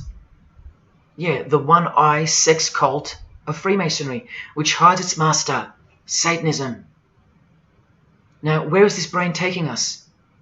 Remember, this guy is the general who fought against the United States forces to uphold the institution of slavery. And the Grand Pontiff of Universal Freemasonry, who calls you the vulgar herd and the ignorant multitude, and admits that, yes, unbelievably so, Lucifer is the light bearer. This is the highest authority in Freemasonry, the secret religion of all our leaders and idols. Believe it. Now listen to this. The papacy and rival monarchies, all that will become the heritage of the temple, meaning the temple of Freemasonry. The world will soon come to us for its sovereigns and pontiffs. We shall constitute the equilibrium of the universe and be rulers over the masters of the world. They're gonna own it all. And it's true, the papacy and the monarchy have fallen into their hands. All Freemasons now. This is a 150-year-old book, so you can see how far ahead they plan, while we stay ignorant. How do you suppose that they won't achieve the New World Order? The New World Order of death. Of combined and systematic movement and effort, the great revolution prepared for by the ages will begin to march. The future is all planned for by them, And the revolution prepared for by the ages is coming. And it'll look like a natural occurring event, just as current events seem natural. Lastly, from his other book, Legenda, and reading from the ancient and accepted Scottish writer Freemasonry, Albert writes, "And thus the warfare against the powers of evil, meaning Christianity, that crushed the order of the temple in the 1300s, goes steadily on, and freedom marches ever onward toward the conquest of the world." The conquest of the world, guys. And this is their method. Ingenious as it is, the double-headed eagle, the left and right paradigm. Whether you are pro-abortion or life, prefer Macca's or KFC, Ford or Holden, vote Liberal or Labour, shop at Coles or Woolies, go for the Parramatta Eels or the Canterbury Bulldogs, always the two most opposing forces, the result always feeds the one belly. The two heads always serve the same Masonic beast. Do you get it? That's number one. Number two is the horribly magnificent motto of their double-headed eagle, Ordo ab Chaos. That means order out of chaos. It's the ultimate way to achieve your sinister goals while looking like a hero. With one hand, they create beautiful and noble things. With the other hand, the hidden hand, they destroy and pervert. Then the helping hand comes back in to save or fix things again, alternating from one to the other, while nudging toward a predetermined goal, until finally reaching that goal that's set in mind in the first place. All the while, you never knew that the same hand that's saving you is the same hand that was destroying you in the first place. Order out of chaos. Their order out of their chaos. Another way to look at it is this. Z creates or exploits a problem, then attributes blame to others. Y reacts by asking Z for protection and help to solve the problem. Z offers the solution that was planned for by them long before the crisis occurred. Ordo ab Chaos, order out of chaos. Now you can change Z and Y to suit any scenario. For example, your best friend who wants to sleep with you creates or exploits a problem, then attributes blame to others. You react by asking your best friend who wants to sleep with you for protection and help to solve the problem. Your best friend who wants to sleep with you offers the solution that was planned by them long before the crisis occurred. Each time your best friend gets closer and closer to you until eventually they're in your bed. How about your employee creates or exploits a problem, then attributes blame to others? The employer reacts by asking the employee for help to solve the problem. The employee offers the solution that was planned by them long before the crisis occurred. The employee eventually gets the promotion. But this is the way I really want to put it. The government creates or exploits a problem, then attributes blame to others. The population reacts by asking the government for protection and help to solve the problem. The government offers the solution that was planned by them long before the crisis even occurred. This is how the Great Revolution, prepared for by the ages by the Freemasons, will begin. So who's going to warn you? Even modern Christianity is steered by Freemasonry. Hillsong won't warn the sheep about Freemasonry and the one world government. What, the Hillsong senior pastor who wrote these books and lives here? No chance. Did modern day Christian heroes like Billy Graham warn you about Freemasonry? Well, no, because here he is giving the Master Mason grip to other Christian giants like Paul and Jan Crouch, all Freemasons. Here he gives the same third-degree handshake to former President Harry Truman, and here to a Muslim Freemason. Billy is listed as a Freemason in the 33rd degree Albert Mackey's History of Freemasonry by the publisher on the inside flap. Billy's son, Franklin Graham, also won't ever expose Freemasonry because he's too busy eating at Voodoo Donuts, where they sell these donuts and these pentagram donuts. More Christian heavyweights like John Hagee or Hagee throwing up the devil's horns. He'll never preach against Freemasonry. Neither will all these world-famous pastors throwing up the devil's horns. The very popular Ray Comfort even stated that he wasn't a Freemason. Well, here he is, giving a perfect Masonic handshake with pastoral giant Joyce Meyer. Do either of them expose Freemasonry, or the fact that it's the driving force behind the one world government, all predicted by Jesus? Of course not. What about Christian radio or the Christian music scene? No, not a single word of warning whatsoever regarding the Satanic Church that lives and breathes all around us. Freemasons like Bono, wearing the Christian name tag, his whole band of Freemasons. Bono too should know better than anyone that a one world government is a trap as foretold in the Bible. But Bono supports it. Oh yeah, he works for it. Just like the Masonic Pope does.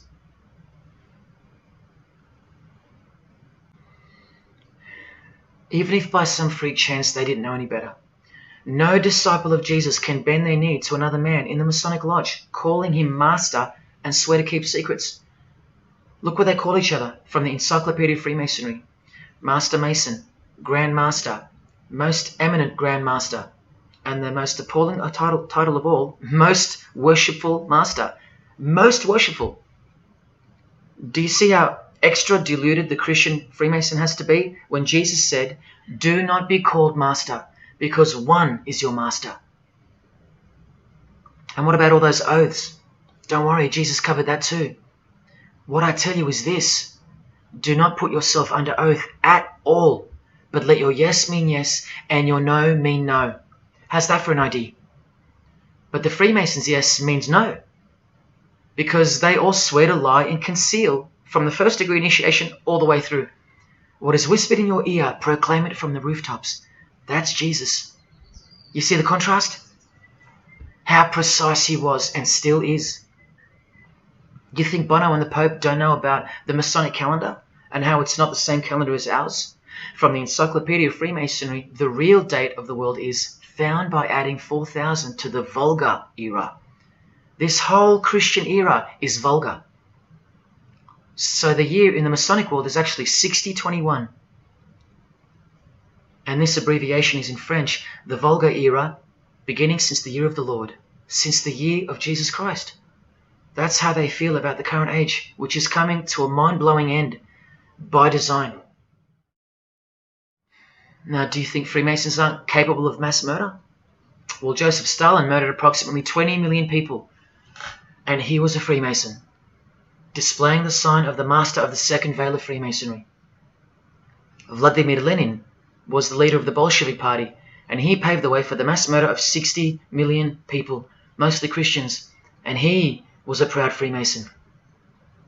And ladies and gentlemen, this is Adolf Hitler, a Freemason, clearly giving the grip of a Master Mason. And here he sits next to his military leader, Hermann Göring, who is also displaying his allegiance to Freemasonry with a hidden hand. He even displays the Masonic triangle, just like fellow Masonic brother Jay-Z. The mind of Hitler surrounds you now. It just hasn't pounced yet. The mind of Hitler isn't isolated to some portion of the world anymore. It now encompasses you. Hitler is everywhere. Far more clever than you can imagine. Evolved and sleeping in your bed. It's easy to say that's impossible. Once upon a time, 70 million Germans adored him. Once upon a time, Hitler was named Man of the Year by Time magazine. You've been fooled by the satanic machine. Please don't try to get inside to the mind of Freemasonry. It's like trying to understand Satan himself. You can't, and you don't want to. Freemasons will make friends with their most hated enemies. They will cross-dress their morals to move closer to their goal. They'll make the English language void of any meaning by turning everything inside out and upside down to camouflage its objectives. They will simultaneously create charities along with the greatest machines to ever destroy the hearts of men, like pornography. They will sell their souls to gain the world. They are a dichotomy, a paradox, a lie that loves to speak the truth and a truth that loves to lie. They are a snake eating their own tail, consuming what they produce. Freemasonry is hell dressed as heaven, death dressed as life. Its God is an angel of darkness dressed as an angel of light, and 90% of its membership is a shield lost in its symbolism. Freemasonry has become the ally and the opposition. Who are the biggest voices on so-called climate change in recent years? Which is more order out of chaos? Al Gore, a Freemason, and Greta Thunberg. From a Jesus-hating, secret society family. Freemason and former Russian President Mikhail Gorbachev said this in 1996. Yes, the whole world is under the control of the evil one, like the Gospels say. Freemasonry controls the opposition, with the most popular conspiracy theorists Alex Jones and David Icke, both banned, yet both secretly Freemasons, who will lead you in every direction except into the arms of the ultimate power of the Gospels. Every noteworthy religion is comfortably caught in the Masonic net, because they all stem from a lie. Here's the Dalai Lama with a bunch of Freemasons. He just loves hanging out with famous people. Here he's throwing up the devil's horns with Freemason Gene Simmons. But there's no way the Dalai Lama can be a Freemason, right? Well, here he is displaying the hidden hand of the Freemasons next to George W. Bush, a fellow brother. That's right, the Dalai Lama is a Freemason, under an oath of silence and sworn to secrecy. Are you going to wake up now? Here he is with his students in his temple. And what's behind him? This symbol. Can you see? The pyramid with the emanating eye on top, symbolized by a sun, which you know now is the phallus of the god of this world, shooting forth his generative light, his mystical sperm that gives life, and whose one eye transcends good and evil, both of which are just illusions of the mind. Understanding this comes by initiations, and yes, tantric initiations are used in Tibetan Buddhism. Gerald York was the Dalai Lama's emissary, his personal representative to the West, and he was personal friends with 33rd degree Freemason and Satanist Aleister Crowley, who wrote 20 essays named Aleister Crowley, The Golden Dawn, and Buddhism. And he also served as a consultant to the movie Lucifer Rising, the Dalai Lama's representative. See how the eye can also be represented by the sun, caught behind the moon in this movie poster. That's just like the Dalai Lama's logo. And here's a scene from the movie with the Masonic square and compass hidden in plain sight.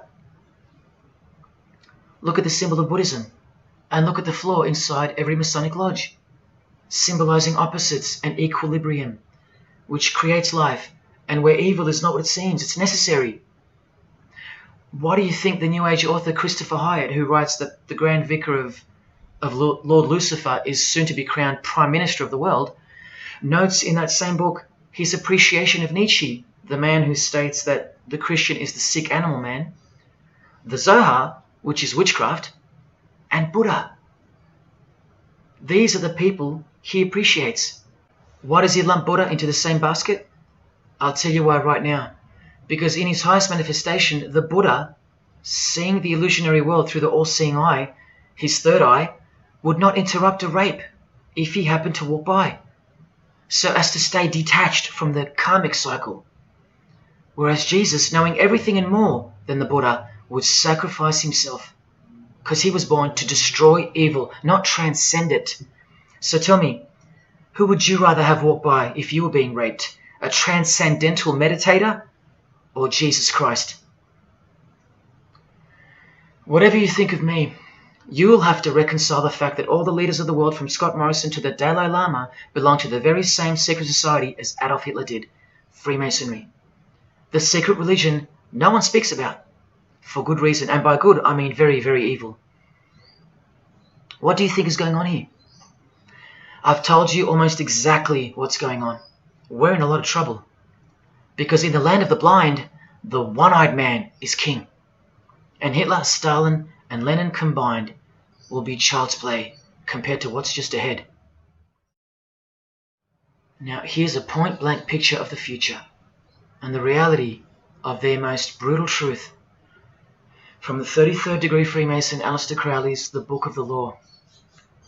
We have nothing but the outcast and the unfit. Let them die in their misery.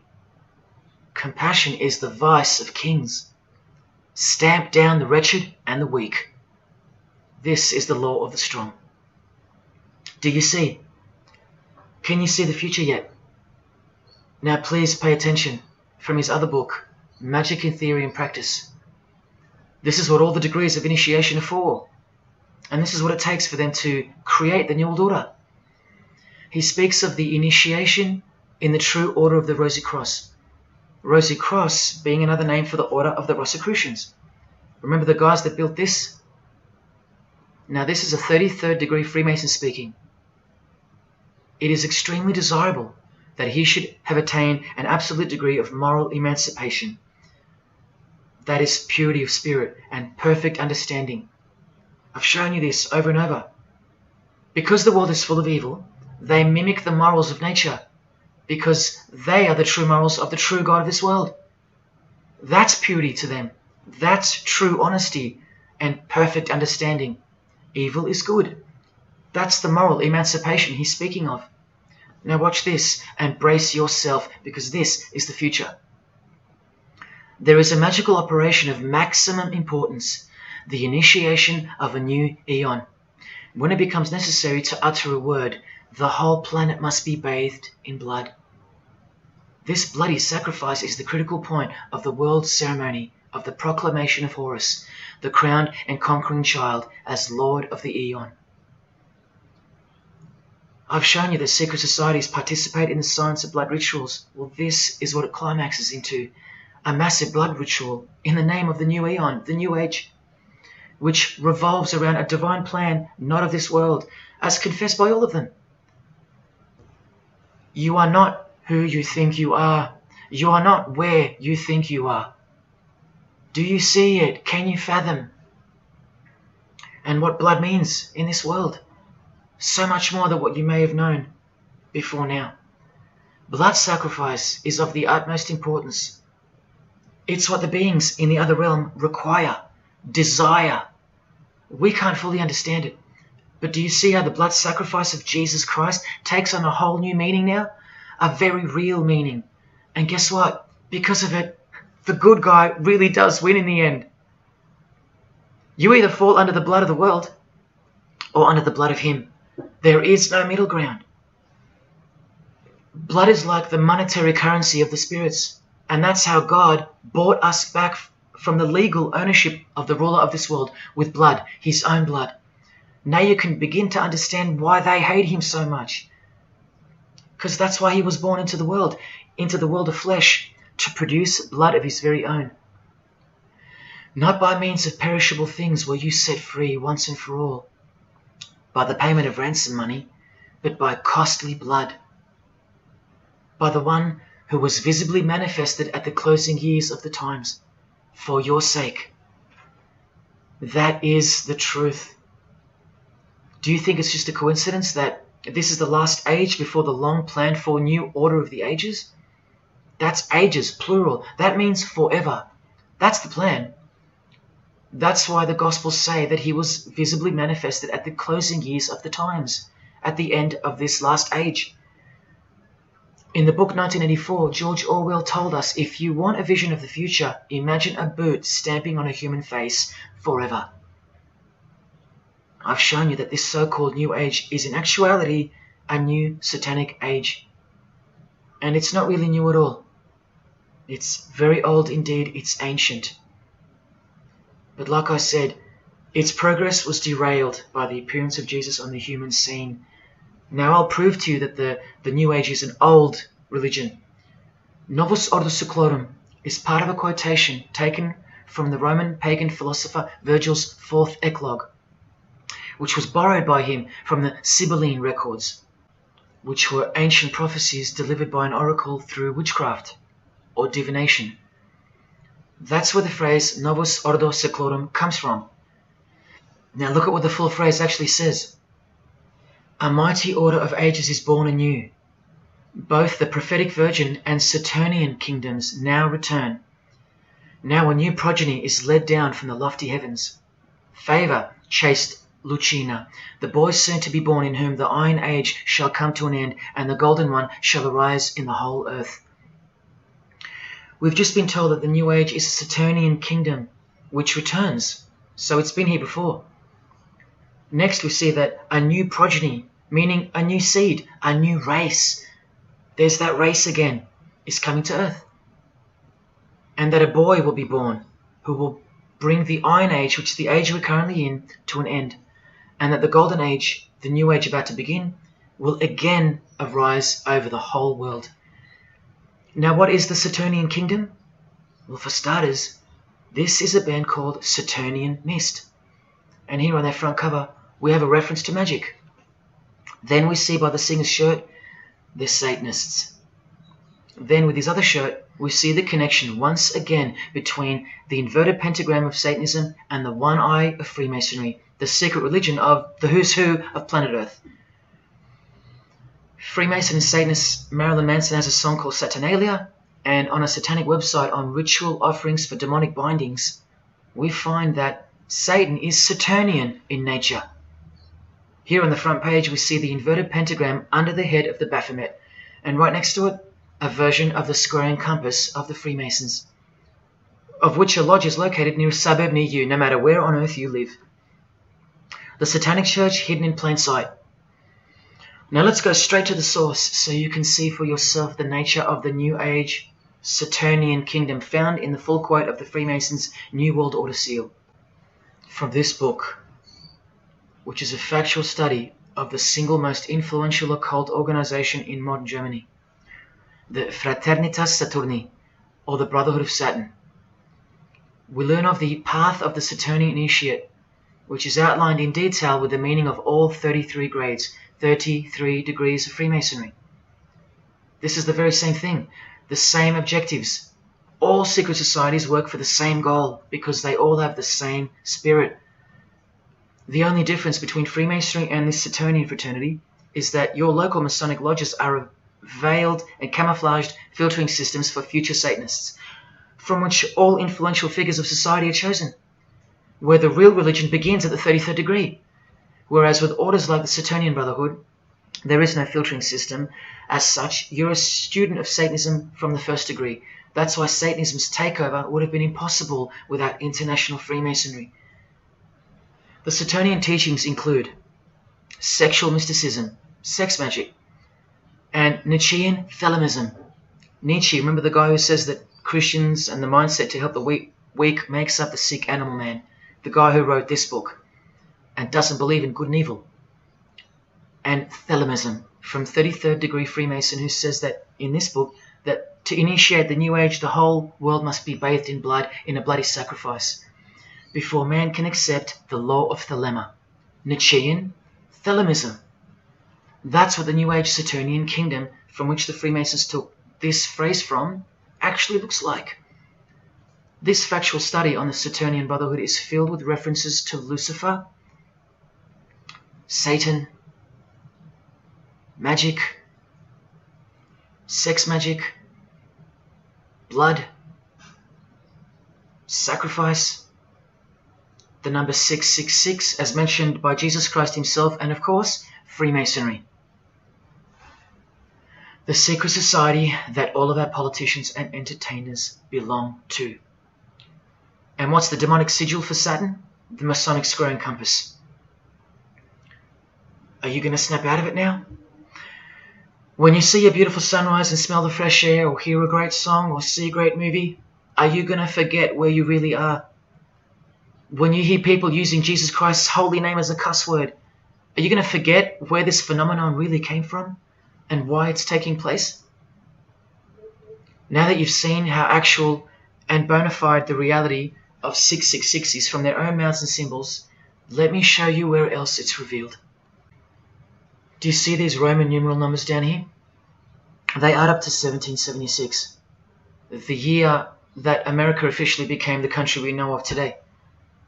And also the year of the birth of another secret society, which was absorbed into Freemasonry after it was banned in 1785.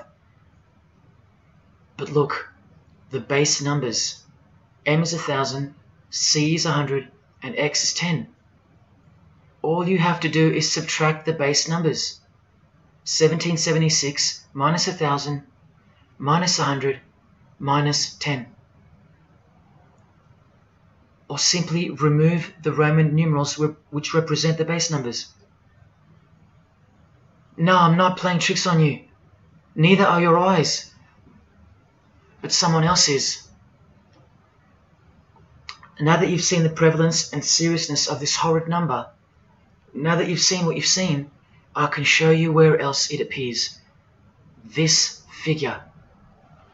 is represented by the numbers.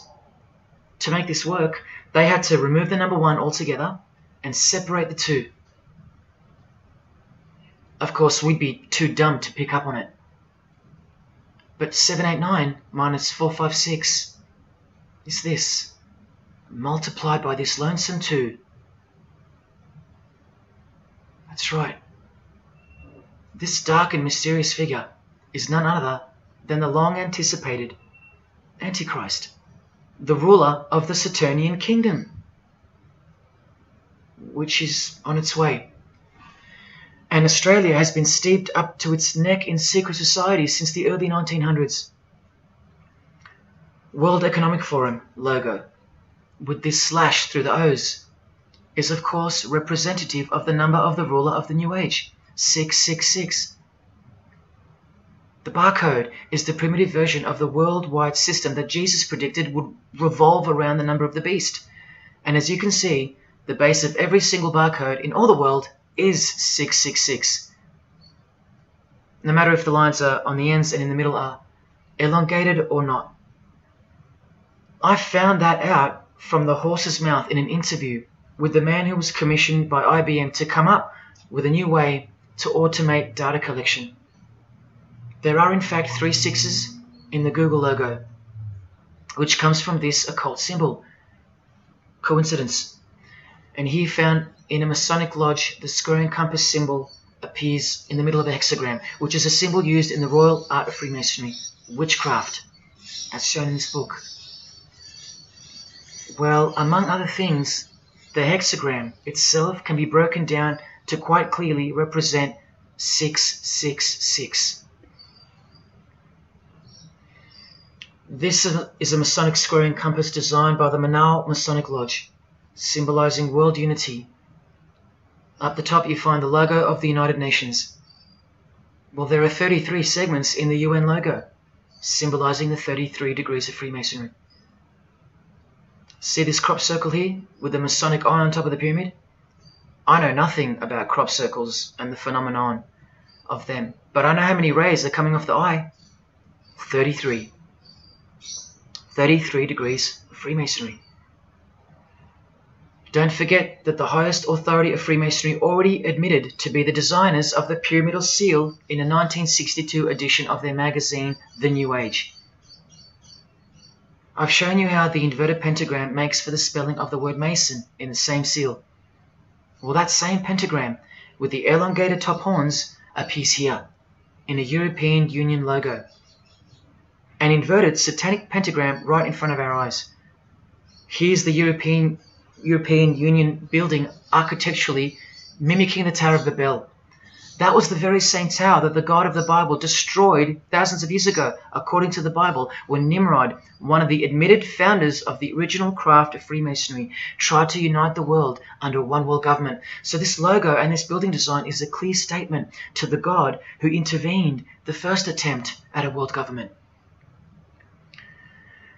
This is England's Secret Service logo for MI5 with the word intelligence being symbolized by the eye of Lucifer, who was viewed as the most intelligent entity in existence by the secret societies. And this is the symbol for the Information Awareness Office. You know exactly who's in control, and now you know exactly what they want, and they will get it.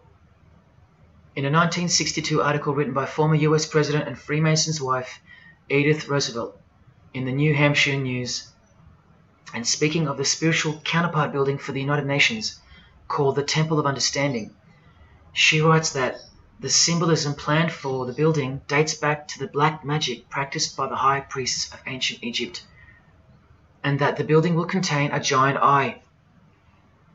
You don't have to wonder why now, because you know why. This clothing designer is fully aware that the one-eye symbol is synonymous with Satan and hatred of Jesus.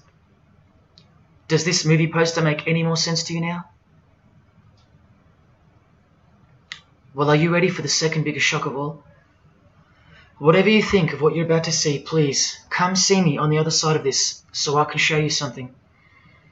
This clip only goes for a few minutes. And keep in mind, the only reason I'm showing you this to you is because the writer and director of the preview of this movie-style documentary was murdered. along with his wife and his little daughter and his dog,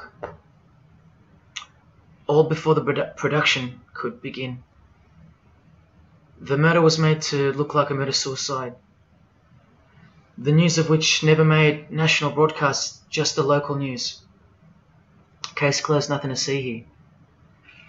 You have to ask yourself why, after so many movies with a dystopian, World War, totalitarian type theme, why was this movie so dangerous and strictly unacceptable for public viewing, that a whole family would be murdered? Well, this movie was going to tell us about America's secret destiny. And one other thing which you'll see on the other side of this clip, an amazing thing. As titled by Manly P. Hall over 100 years ago, what's the secret destiny of America? Well, it's this.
What was David's hidden message inside the gray state?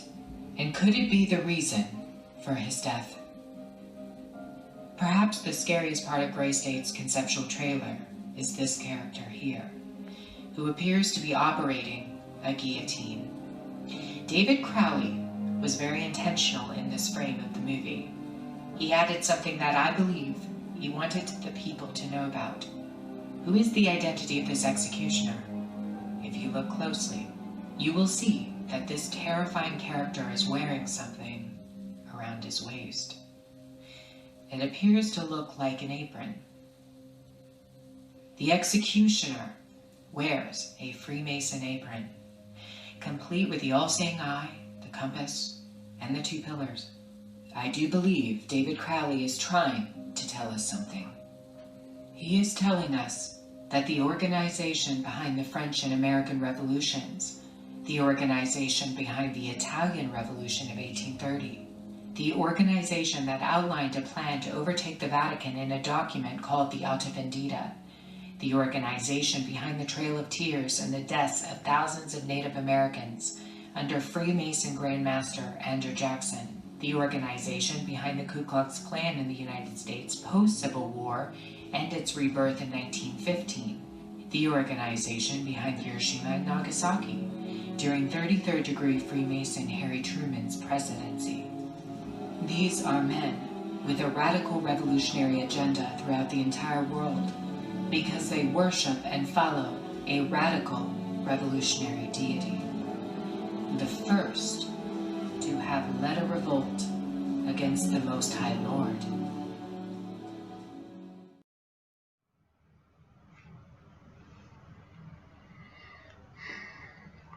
When I was in high school, coming from a completely non-Christian and non-religious family or background, I distinctly remember the first time that I decided that the Bible or the New Testament, to be more precise, was definitely not true. Made up, fairy tale, whatever. It was one verse, one scripture that to me at the time proved unequivocally that it wasn't written for our time. A prophecy that was impossible to be fulfilled. Here's the verse. And I saw thrones, and they sat upon them, and authority to administer justice was given them. And I saw the souls of those who had been beheaded, because of the testimony they bore of Jesus, and because of the word of God. No way could guillotines be introduced as a form of execution in the 21st century, right? No way. Proof that the Bible was a prehistoric book written for prehistoric people. And this is long before he woke me up on a midnight highway to spare my life from a high-speed collision into a concrete wall.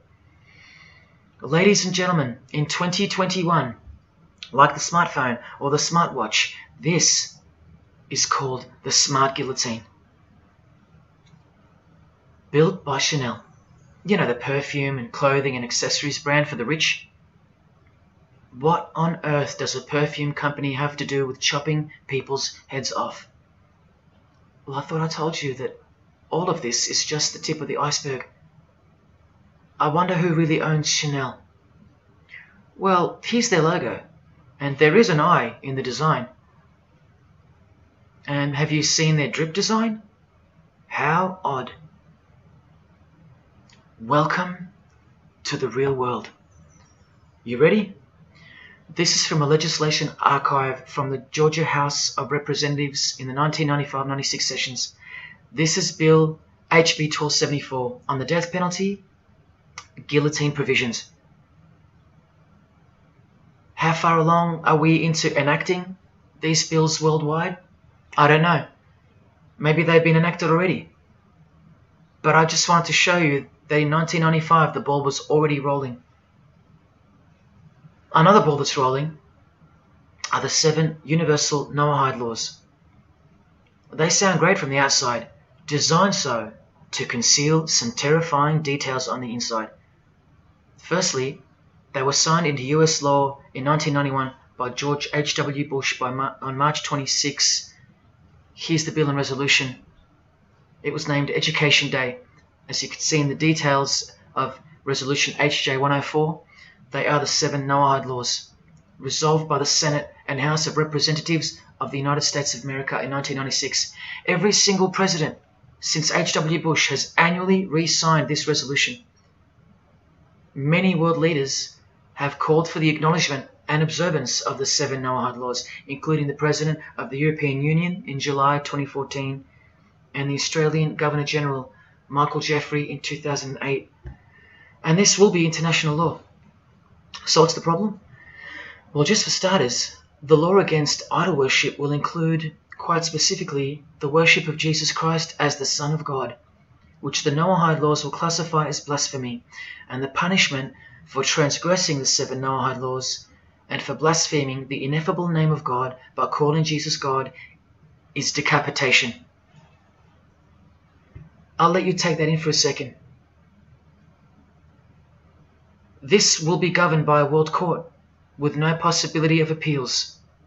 Something like this, an international Sanhedrin. Who do you think is truly behind these laws? Well, I can show you that right now. Here is the bill being signed into law by H.W. Bush, and here is their signature hidden in plain sight, the hidden hand of Freemasonry. displayed by this sinister and gloating-looking individual. And you know what Freemasonry is a cover for now. Who do you think designed the guillotine in the first place? This guy, Joseph Guillotine, a Freemason. Still don't believe in the prophecies of Jesus Christ? You're still in denial?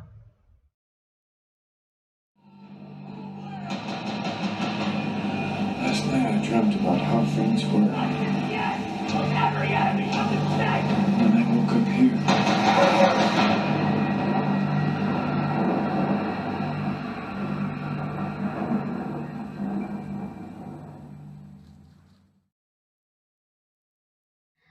Well, that's why the director was murdered. And his wife, daughter, and dog. I think of them often, and sometimes when I need spiritual sobering up, I think of that fateful and evil night where that beautiful Christian family were brutally eliminated. If you think he wasn't onto something, well, he paid the greatest price to share this with you.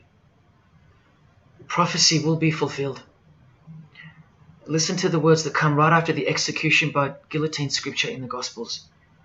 And I saw those who were such that they did not worship the beast, nor his image, and did not receive his mark of identification upon their forehead and hand. Remember this mark in the video? I'm not saying that the director knew what the mark would be, but based on the symbology, he knew who would be behind it. Look at the triangular symbol of the Freemasons. The Masonic triangle around the eye, and the Brotherhood of Satan. Now look at the front cover of the book written by New Age author Maurice Nicoll. The mark. Same symbol. Identical to the symbol used by J.K. Rowling, who said its design was inspired by the Freemasons. Who has this tattoo, which represents the Baphomet. Well, Solve Coagula is the process in which they will bring this New World system to life. It's identical to the Masonic motto of order out of chaos.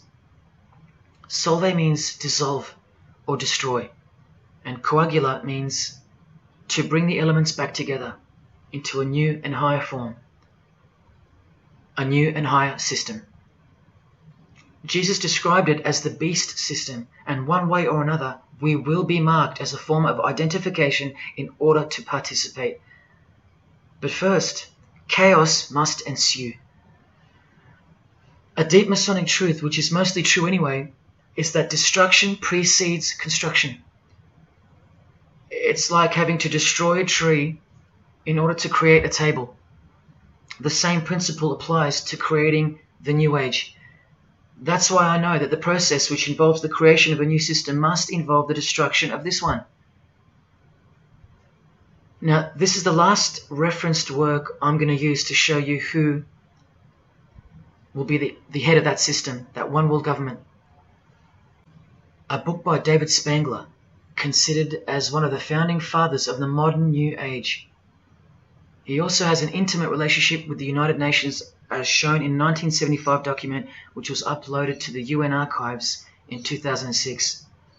Please pause to confirm that, where you can find his name listed under the Board of Directors for the Planetary Citizens Group. In his book, Reflections on the Christ, David Spangler, remember, one of the founding fathers of the New Age and a member of the Board of Directors in a United Nations sanctioned program, repeatedly upholds and honors the entity known as Lucifer. He tells us all about what is required to step into the New Age. Well, mainly, what's required is a new understanding of the angel Lucifer. He writes that when this great project of evolution began, man went forth as consciousness to learn his divinity, and Lucifer went with him. It is important to see that Lucifer, described as an angel, a being, a great and mighty planetary consciousness. He says that, just like in Halloween and trick or treat, if the person offers a treat to Lucifer who knocks on his door, and the person says to Lucifer, "Come in, and I will give to you the treat of my love and understanding, and I will uplift you in the light and presence of the Christ." Christ meaning my outflow. then Lucifer becomes that being who carries the ultimate treat, the light of wisdom. Lucifer represents experience. Lucifer is literally the angel of experience. The Luciferic element becomes the true revealer of light, the angel of light. The light that reveals to us the path to the Christ comes from Lucifer. The Christ that he refers to obviously is the Antichrist spirit, who will eventually manifest on earth as one man. But for some odd reason on page 60 he feels compelled to clarify that he was only joking once when he said maybe to enter the New Age we all need to take a Luciferic initiation. Well, that's definitely no joke. That's right, Lucifer is the savior of the secret societies. The solar system was the manifestation of the consciousness of a very great being known as the Solar Logos. And if we go back to the secret society of the Brotherhood of Saturn, we read that mankind will be able to take a measure of egocentric power from the Solar Logos. In this way, Lucifer is the savior of humankind.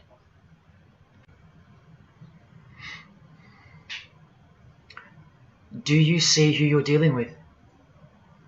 These are the people above you, the rich, powerful, influential, overflowing in all areas of those who are steering society, and they're about to reach their destination. Who showed you? Who told you? Who warned you? Jesus Christ did. Oh, those pesky Christians. In the animation flushed away, the villain Toad conspires to genocide all the rats in the Silver World and replace them with a superior species, a new species. No one is aware except for this one rat who's briefly seen in the beginning. He's a Christian rat, a nut job, carrying around a plaque, as some real-life Christians used to, warning everyone of the impending doom that is upon them. What's the twist that's hidden in plain sight for no one to see? Well, the villain Toad, planning the New Age, wears the ring of a Freemason. This ring. And he wears it exactly on the finger that a Master Mason should. It is worn on the third finger of the right hand. There is one who predicted it all, and they know that. That's why he's been so thoroughly discredited, or so it seems. Yes, the nutjob Christian was right all along. Remember one last thing before I close. From Masonic New Age author Christopher Hyatt, who spoke of the well-planned-for and long-awaited invocation of the Prime Minister of the world, when he wrote in his book, a massive truth that I wish with all my being that you would grasp. Both satanic cults and Christian fundamentalists are closer to seeing the truth than most normal people. The world has always been at war, a spiritual war from the beginning. And if you don't know it, then you're losing the battle. The Gospel tells us so accurately that the enemy we wrestle against is not made of flesh and blood, but it is made of spiritual forces of evil in heavenly realms. That's where the real war is being waged, in the spirit.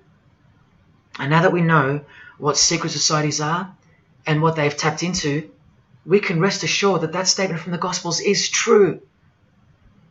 That's why the common denominator between all of the secret societies is the anti-Christian sentiment. You need to ask yourself why. Why the negative obsession with Christianity? It's not as if Christians run the game. Freemasons have banned Bibles from schools. They teach evolution as a fact. Pornography is thriving. There are no Christian protesters left. Homosexuality is rampant and protected, and Christianity is buckled. Which church preaches against Freemasonry? Which church is telling you about Satan and his hidden church, which has permeated every vein of society? So why do they hate Jesus if they're at the top of their game? Because Jesus Christ is real, that's why. And he left us prophecy that they can't escape. See, the more they win, the more they fall into the hands of the prophecies of Jesus and his Gospels. What a blessing for you, those who would grasp this as truth. What good news for you, and what a terrifying conundrum for them. If you've come this far, and you still don't care, or still unwilling to trust, then you deserve what's coming, as a law of nature. Because you've been warned of all of it. The one world government clearly on its way. Cashless society, inevitable. The mark that each person will receive without which you won't be able to buy or sell or participate in this world, and the manifestation of the name, the number of the name of the one who will implement this system, 666. All of it is coming to pass. Inescapable we are from him. Everything and everyone will fall back into his hands, where he will finally separate the goats from the sheep.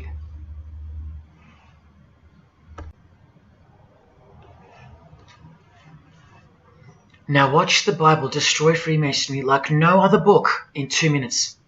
Regarding their lodges and obelisks, their heart is faithless. Now they must bear their guilt. The Lord will break down their altars and destroy their sacred obelisks. And speaking of the bloodline that gave birth to Jesus, God says, "You shall not set up for yourselves a sacred pillar, which the Lord God hates." See what you're up against, Freemasonry? While Freemasonry meets and speaks in darkness and secret, Jesus said, "I have spoken openly for all the world to hear, and in secret I've said nothing." Freemasons are known as builders. Well, the stone which the builders rejected has become the cornerstone. Everyone who falls on that stone will be dashed to pieces. Anyone on whom it falls will be crushed. Every Masonic lodge is built so that all the members face the east. Who are these men with their backs toward the temple, facing the east and worshipping the sun? It is detestable. Freemasonry does evil in secret with their hidden hand, but they blow a trumpet over the hand that does good. But Jesus says, when you give to the needy, do not let your left hand know what your right is doing. Your good deed must be in secret, and your Father who sees what is done in secret will reward you.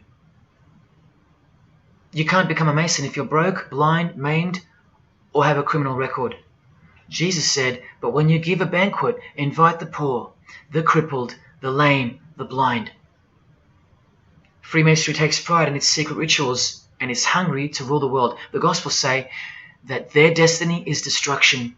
They make appetite their God. They take pride in what should bring shame. Their minds are set on earthly things. Freemasonry believes that the light is but darkness visible. The Bible says, woe to those who call evil good and good evil, who put darkness for light. And Jesus further said, if therefore the light which is in you be darkness, how great a darkness that would be. Freemasons spend their whole lives taking gruesome oaths of secrecy. Jesus said, but above all things, my brethren, stop the practice of putting yourselves under oath. Freemasonry is built upon a hierarchical system, a pyramidal system. Jesus said, for everyone who exalts themselves will be humbled, and whoever humbles themselves will be exalted. We could go on, but we're going to end on this one. Exclusively written for the practices in the lodge room of political Freemasonry. A troublemaker and a villain who goes about with a corrupt mouth, who winks with his eye, signals with his feet, and teaches with his fingers, who plots evil with deceit in his heart. He always stirs up conflict. Therefore, the disaster will overtake him. He will suddenly be destroyed. That is Freemasonry through and through. And apart from the man in the mirror, prior to your baptism of the Holy Spirit, Freemasonry is the villain. They do go about with a corrupt mouth as they are sworn to secrecy. They do proverbially wink with the eye, making the one eye. They most certainly signal with their feet and teach with their hands and fingers. In the lodge, I can vouch. And they do plot evil, stir up conflict, in order to further their goal of the New Age and the New World Order, the greatest conflict being up ahead. But thank God Almighty above, the verse also tells us that disaster will overtake them, and they will be destroyed. One frightful and glorious day, you can count on that. Because the only thing you can count on in this world, more than death, more than taxes, is the Son of God.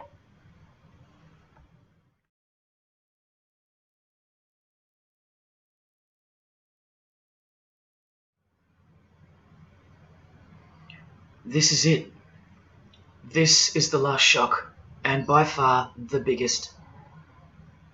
If you ever needed intellectual proof that Jesus Christ is real and living right now, this is it. If Jesus and the Gospels weren't true, then Luciferians wouldn't be running the world. Atheists would, or some other version of modern man. Anyone, but not Satanists, not the passionate enemies of Jesus. If Jesus wasn't real, then so-called Satanists would be scattered here and there over the world in little local covens by silly teenagers rebelling against society and living in their own la-la land with their own little make-believe devils, being make-believe rebels. But no, people who believe that Lucifer is God run the world from top to bottom. They are dedicated to the core. They're highly sophisticated. They make the movies, they star in the movies. They write the songs, they sing and dance. They are worshipped as idols. They set trends, they live large, and they practice witchcraft, complete with sex magic and blood sacrifices. Why? Why do they do that? Why would they bother? Because witchcraft is real and has been since before civilization began, hidden from the vile multitude who have been stupefied by propaganda to the point that they don't believe in anything anymore. And who waged a war on witchcraft on your behalf? God did, the God of the Bible. If Jesus wasn't real, Luciferians wouldn't be building their paradise on earth. Atheists would. If Jesus wasn't real, Luciferians wouldn't be passionately hating him to the point of keeping their existence hidden under penalties of torture and death. Lo and behold, in the 21st century. Yes, if Jesus was a myth, Luciferians wouldn't be working overtime to inadvertently fulfill every prophecy that Jesus gave us. Can anybody read me? What part of Jesus foretold a worldwide cashless system, a worldwide government, and a worldwide religion do you not get? If Jesus wasn't real, why do former Satanists freely admit that only the true Christians are immune to witchcraft? They have no power over the disciples of Jesus. How is that possible? And what about this one that's been going around? If the Gospels were written by the Catholic Church in order to control people, then why didn't they include a pope in the scriptures? There's no pope here. Why didn't they include instructions to obey the priests? There's no priests in the New Testament, except for God himself and all his disciples. We're all priests. If the Gospels were an invention of the Catholic Church, why does Jesus say to call no man Father except your Father in heaven? Yet every priest holds the title of Father. If the Gospels were an invention of the Catholic Church to control people, why were only priests allowed to own a Bible and not the common people? Why did they burn William Tyndale at the stake, a Christian scholar who translated the Bible into English? Are you with me? Please help me understand how you don't believe in Jesus when even your enemies, the high-ranking Freemasons, think that you're stupid for not believing in Satan. There was the first shock, which was the fact that an international secret society exists at all, and that all people in power, prominence, celebrities, they're members of it. That was the first shock. The second shock was the oaths they take and the rituals they perform. Decapitated heads, brains exposed to the sun, drinking wine from human beings' skulls, all done by the people you respect the most. Pretty shocking if you have any brains left in your skull and heart left in your ribcage. The third shock was the reason they took the oaths and performed the rituals, and that reason is that the secret society they all belong to is in fact Satanism. The fourth shock was the details of witchcraft and the details of the new satanic age, the Saturnian kingdom, where billions are planned for death to pave the way for a spiritual and technological utopia. But do you know what the biggest shock of all is? The shock that surpasses all of them combined. It's Jesus. Jesus is the shock. He's the shockwave, the reality and truth of him. Because that changes everything. He changes everything. The greatest news you could never think up, that God left his abode to come here, a form of hell, manifest on earth, to be ridiculed and executed to save our sorry asses by taking a bullet for us. Don't worry, his second coming won't be so sacrificial. Better start fearing like you fear a cop and like you fear a judge. Oh, I know you tremble in front of them. But you don't fear God? Oh, how we love the darkness and sin. Possibly you, loved gossip. You loved sex and porn. You loved sodomy. You couldn't stop lying. You couldn't stop cussing. You loved your idols, singers, actors, sports people, sports teams. Putting people who fart, smell, and eventually die on a pedestal. You just couldn't cut yourself off from the ways of the world. Purity? Who wants to be pure? I have to be pure? I have to live holy? Stop sinning? That's so boring. What kind of God is this? To hell with that God. Well, do you like filth in your home? Do you? Do you like filth on your carpet, on your clothes, on your face? Do you invite filthy guests over and give them a share in all your belongings and all your power? Do you give them the keys to your house and car? No, you don't. But the Creator, who has the greatest house of all, he should. We can barely earn $1,000 a week, and we don't give that away to anyone. But now God should share his wealth with you, the unclean, the unrepentant. Is it too much to ask your filthy guests to clean up before they enter? To watch their mouths, to control their willy? Is that too much to ask? Oh, but if God was real, what about all the children that die? What about them? What are you doing about them? Are you still stuck on which phone you're going to upgrade to or what's for dinner? Why don't you leave your abode, your luxuries and your loved ones and risk it all to go save some children yourself? Oh, but what about all those who've never heard of Jesus? Let me ask you, what's your excuse? I know they have one, but what's yours? You've heard of him. Every morning you wake up and look at the calendar is a testament to his name, because it's 2021 in Australia, it's 2021 in Brazil, it's 2021 in China, it's 2021 in every single country in the world. So let me ask you, 2021 years since what? Like I said, just waking up in the morning and knowing what day it is a testament to him. But if God was real, why wouldn't he just show himself? Show himself to who? To you? You can't even get on your knees and repent. You can't even hate sin and scream out to him. So why would he? How do I get the girl if I don't ask her out? And if I do, maybe she rejects me the first time and the second. How bad do I want her? How hard will I try? Most haven't even knocked on his door. Well, I did. I just kept knocking and knocking, and then I started banging and banging. I refused to leave his porch. I lay there like a hungry puppy. But even when he answered the door, I did the runner, because he was too big for me, and I loved sin a little too much. Yet he still left the light on for me. But here's the craziest part about people who ask me why he doesn't just show himself the way they'd like him to. Their hearts have been so hardened that even if he did appear to them, in 2 weeks they would go back to being their old self, and he knows that. That's why. They might even forget it ever happened. Oh, that was just a crazy day. That was probably all in my head. Oh, how we love to make excuses. But if God was real, what about all the other gods?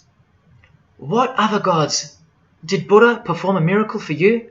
Did he affect a plethora of witnesses? Were his followers stoned to death, sawn in half, eaten alive? Did historians of his era leave any trace of him? Did he prophesy all the kingdoms that would appear on earth, and in what order? Did he foretell of worldwide floods, of enemies that would despise his followers, use his name as a cuss word, and eventually attempt to set up a world kingdom? Did his appearance change the calendar from one end of the world to the other, and predict that his appearance would in fact change the calendar? What did the Prophet Muhammad do for you?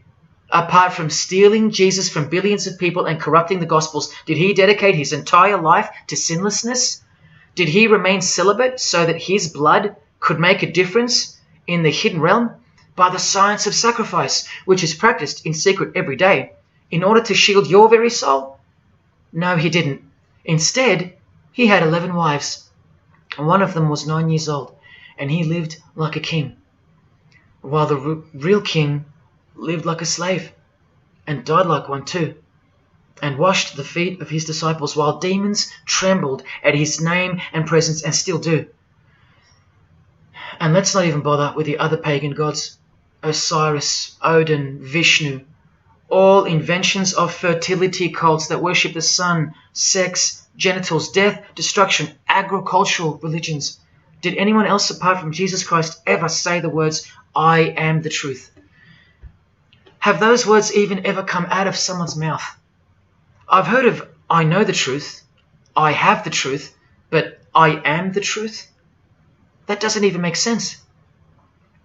Unless truth itself was once upon a time born on earth as a man.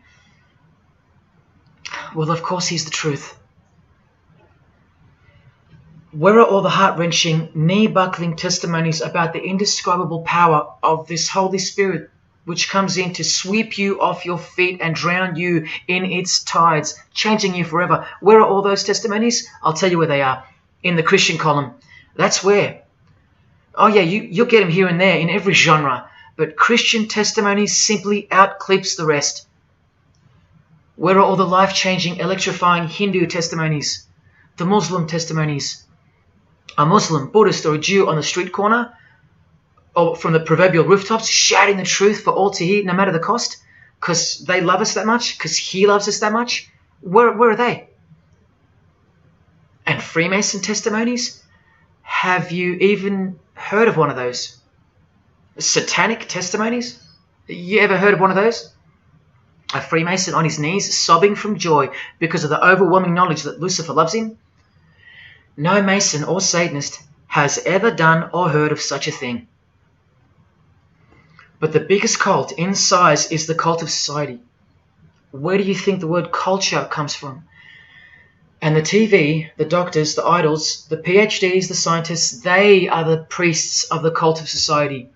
You atheists think you don't live in a religious world of your own, filled with daily rituals and daily worship? Even your beliefs require faith in what your priests teach you. Evolution, no proof. Age of the earth, no proof. Distance of the sun, all faith-based on what you are told by strangers. You can see the rings of Saturn with your telescopes, but you can't see the buggy on the moon that was left behind in 1969, yet you still believe, because you have faith. Don't you worry, no matter who you are, you live in a religious world, because life is religion. And if you're still in the "I'm not religious" category, think again. You all worship something or someone, and your religion is futile.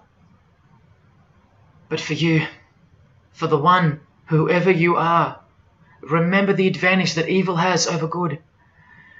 A little good doesn't destroy evil, but a little bit of evil destroys all good.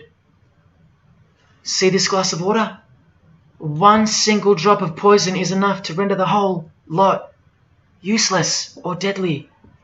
That means that 99% of the goodness and purity of that water amounts to nothing, all because of one single drop. The whole glass is evil. And so it is with the human soul. You better believe it. Does anyone go out with a stain on their face or on their shirt? You think the soul can't be stained? Think about it. Just one lie makes you a liar. So you can't go where life is, stained with death? Now, in case someone thinks I'm playing the high and mighty role, I tell you this. I used to be a liar. I used to be a pervert. I used to be a drunkard.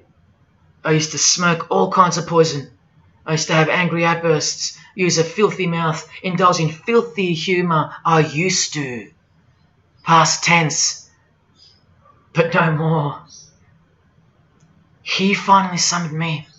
He called my name for the last time. He took my dog, then my music. He took my band, broke it all, and broke me, flooded me clean. He sent for me. He woke me up from a deep sleep on a high-speed midnight highway with a whisper, an actual whisper in my ear, and only meters between me and a concrete wall with my name on it, because he knew I had it in me. I had it in me to lay it all down, risk everything, so I can take a stand for him, for the Gospels, and for you. Well, this is me taking a stand. Brothers and sisters, I did all this for just one person, and I'll be hated and mocked and worse maybe, so that that one, whoever you may be, will wage war on sin and believe. Don't let even one drop in. No matter what the distractions this evil world may place in your path, in order to bury itself and its poison in your heart, where it will take root and overpower the 99% goodness in you. Just like only a few find success in this world, even fewer will find the kingdom. It's far more difficult than winning X Factor, or making $1 billion, or reaching a 33rd degree of a secret society. It's as difficult as loving your greatest enemy. And that's just about impossible. But if you can figure out how to do that, then you found the road to life. And I hope to see you soon. God love. Jesus wins.